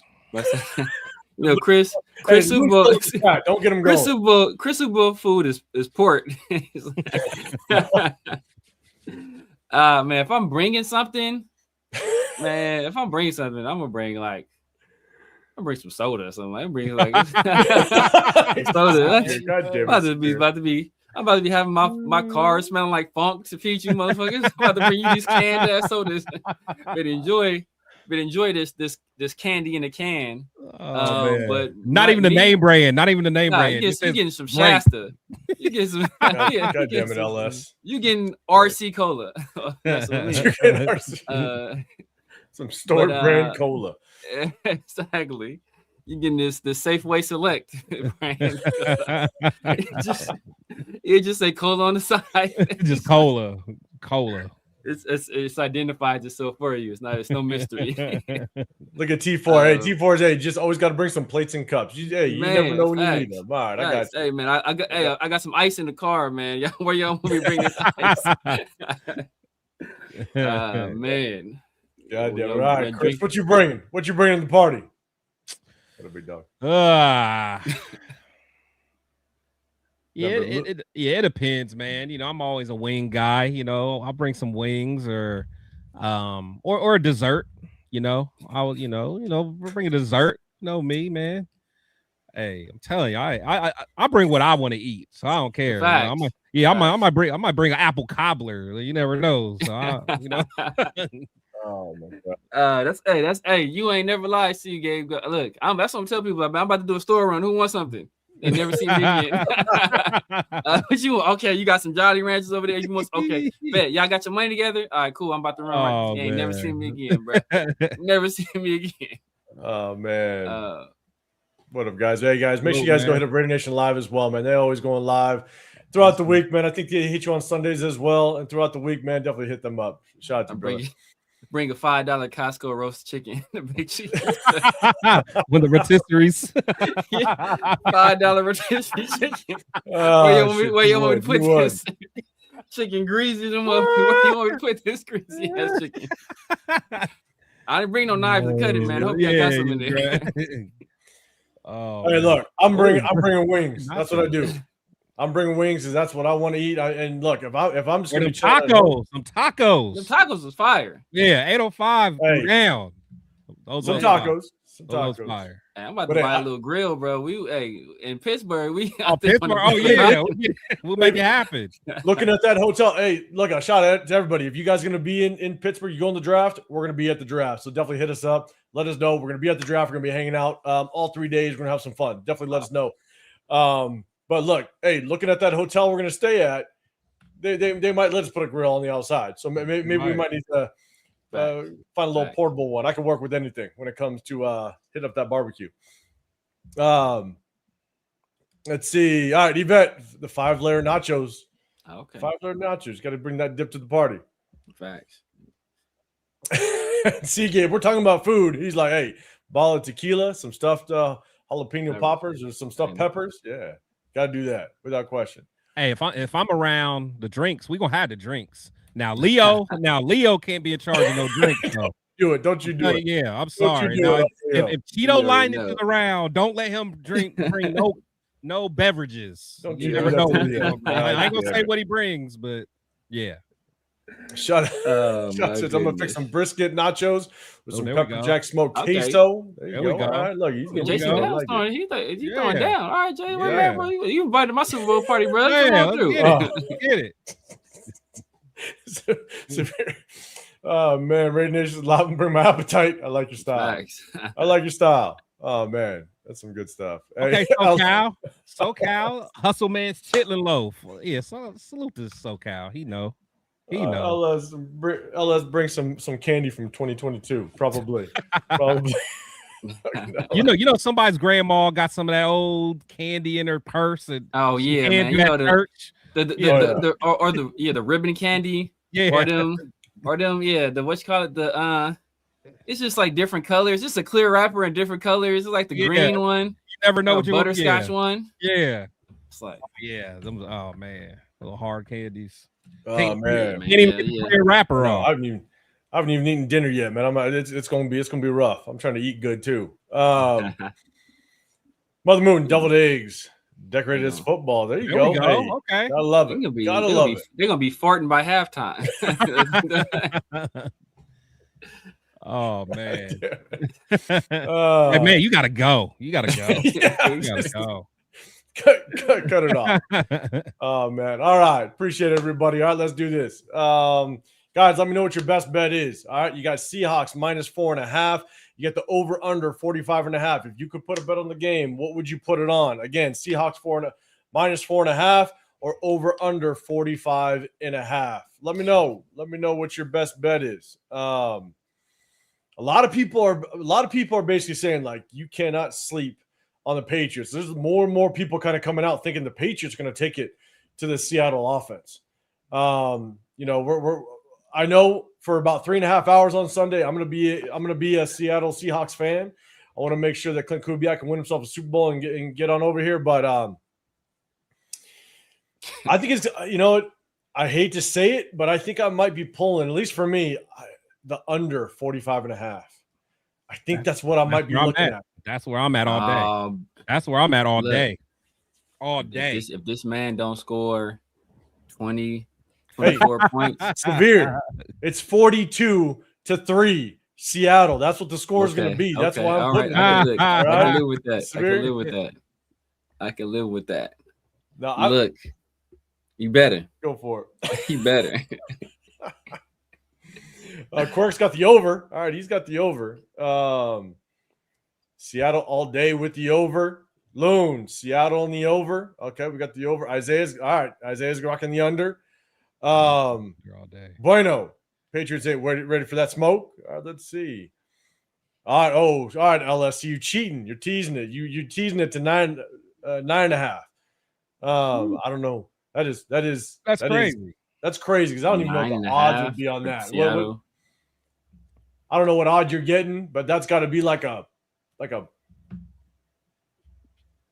probably like a plus 270, something like that. If you try to move that to 9.5, at least plus 270. That's a bold move though. I like it if that's what you're doing. Big John. I want the Seattle. You want the Seahawks to win, but the Patriots win big. All right, I feel you. LS got the over on 45.5. All right, you shooting for the over. All right. So Chris, man, what's your best bet? Yeah, I think I'm definitely doing the under. Just because I think both teams are going to have some sustained drives. May not necessarily punch it in. I mean, I mean, Seattle, they're better in the red zone, so I think they're going to win, but I don't think it's going to be a shootout like people think, honestly. So I think the unders for sure. But I do got Seattle pulling it out though. So Joseph, you got so you're teasing there. You're kind of moving the line as well. Seattle -8.5, Seahawks 32, Pats 21.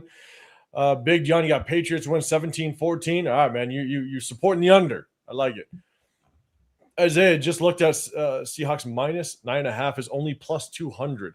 Oh, I ain't touching that. Yeah, I think it's depending on what book you're looking at, but yeah, I'm about to look now. Yeah, +200. I mean, I could look it up too and just see. Yeah, I'd be shocked. Like if you're not getting at least a +270, 280, I wouldn't even touch it. But LS, I'm curious, man. If that's what you did, let me know what odds you're getting on that, because that's got to be wild. Oh, Isaiah. Oh, that's FanDuel, of course, man. Oh, yeah, okay. That's why I'm looking at FanDuel. I love my FanDuel, bro. It's so I love my FanDuel. Forget that. That's why. But yeah, it is +200. But LS in Australia, bro, there's no holds barred over there. It's like look, this shit is so. It's like I can't even really get any good action in the game over here. Technically, I have to. It's in Cali. Yeah. Oh yeah, they don't play. No, hey, T4, no bets on the Gatorade color, anthem length, coin toss. Trust me, that you could find that bet anywhere. Yeah. So I say every year, I think what's the most consistent? I know there was like a stat that like the Gatorade color, it's usually like red. I think it's typically red. I don't know. I would think it would be like orange or yellow. Those like the the OG. Yeah, there's a consistent color. Man, it's still traumatized from passing league and then whack ass Gatorade. Oh, powdery or okay, so that's more like that was powdery and don't have no flavor. It is right. So Ellis is saying he's getting +305, which makes more sense. Like I thought it was at least like a +270, 280, +305. Okay, yeah, that makes more sense. Yeah. Almond glaze 24-20. So you got that under. All right, you got the under. I like it. Chiaya 27-17 Seahawks. Kind of where I'm at. Myra take the over 100,000 Bad Bunny groupies. Oh yeah, I take the over on that for sure.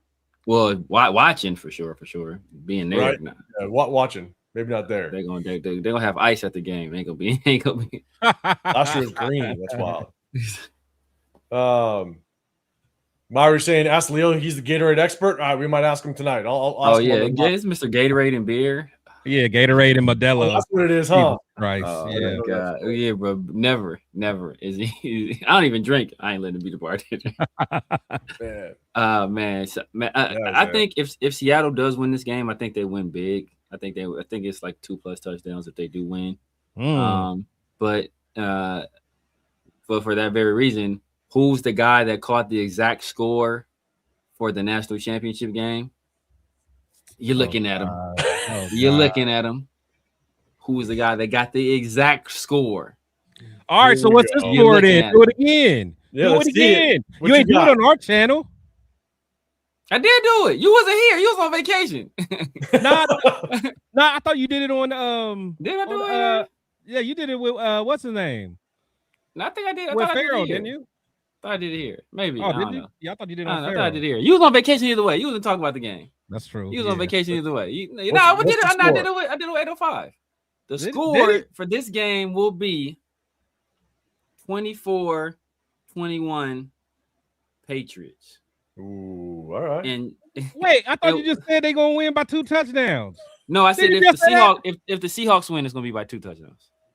Yeah, he said if the Seahawks win, they're gonna win. They're gonna win big. If the Seahawks win, they'll win big. So what'd you say? 24-21? Patriots. Yeah. Patriots. 24-21 Patriots. All right. Okay. 24. People 21. Get the under. And look, still hits the I'll tell you this right now.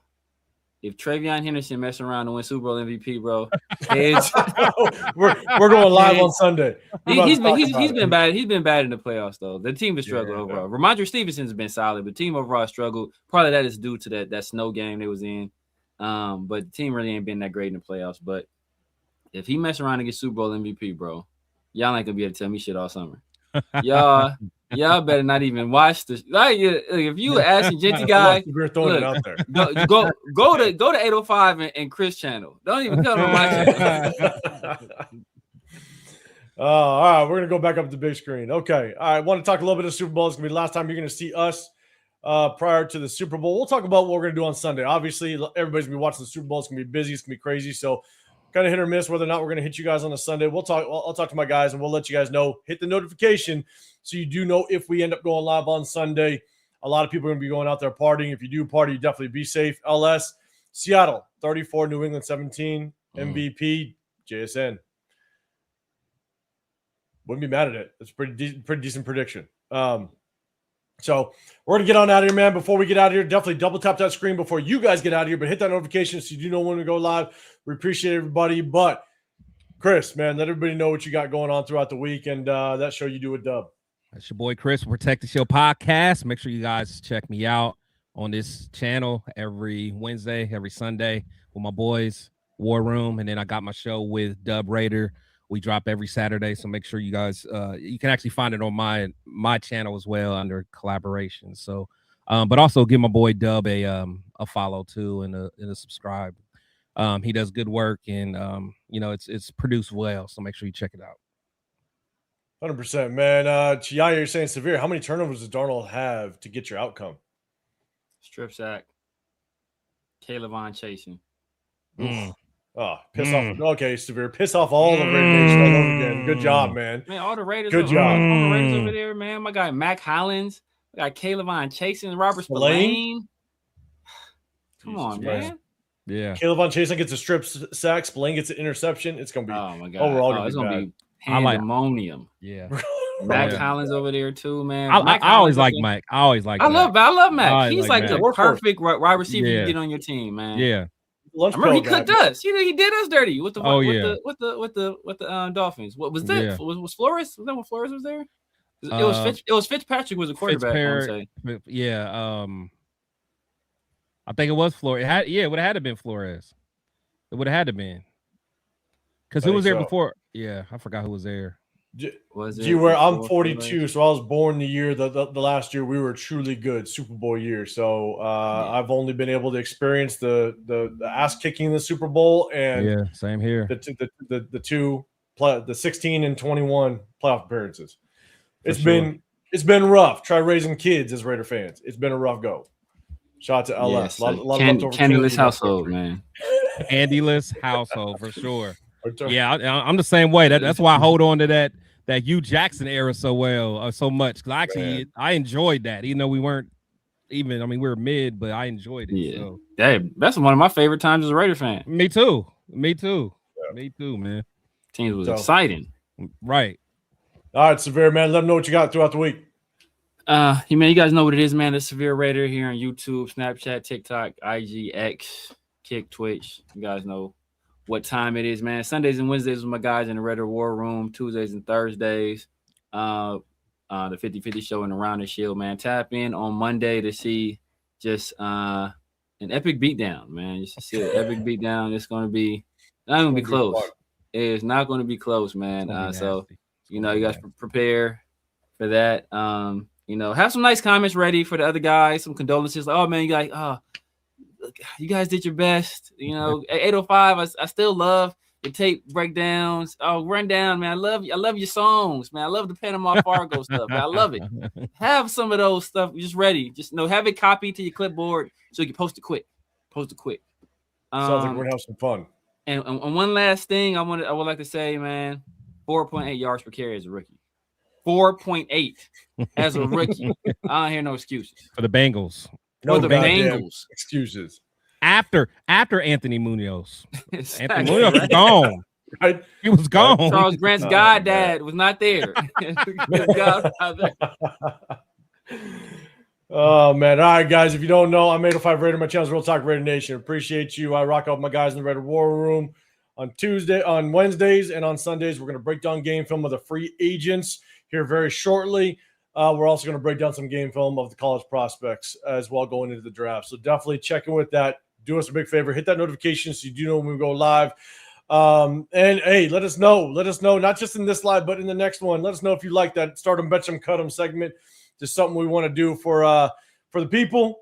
Everybody liked it last off season, so we're bringing it back, but a little bit of a twist to kind of, if you get the right guess of that third player, then you get entered into that giveaway that's going to go down on our channels in the Raider War Room on March 11th when free agency hits. So definitely rock with us. We appreciate y'all, man. Appreciate all the members. We appreciate the super chats. We appreciate all the subscribers. We appreciate all y'all viewing.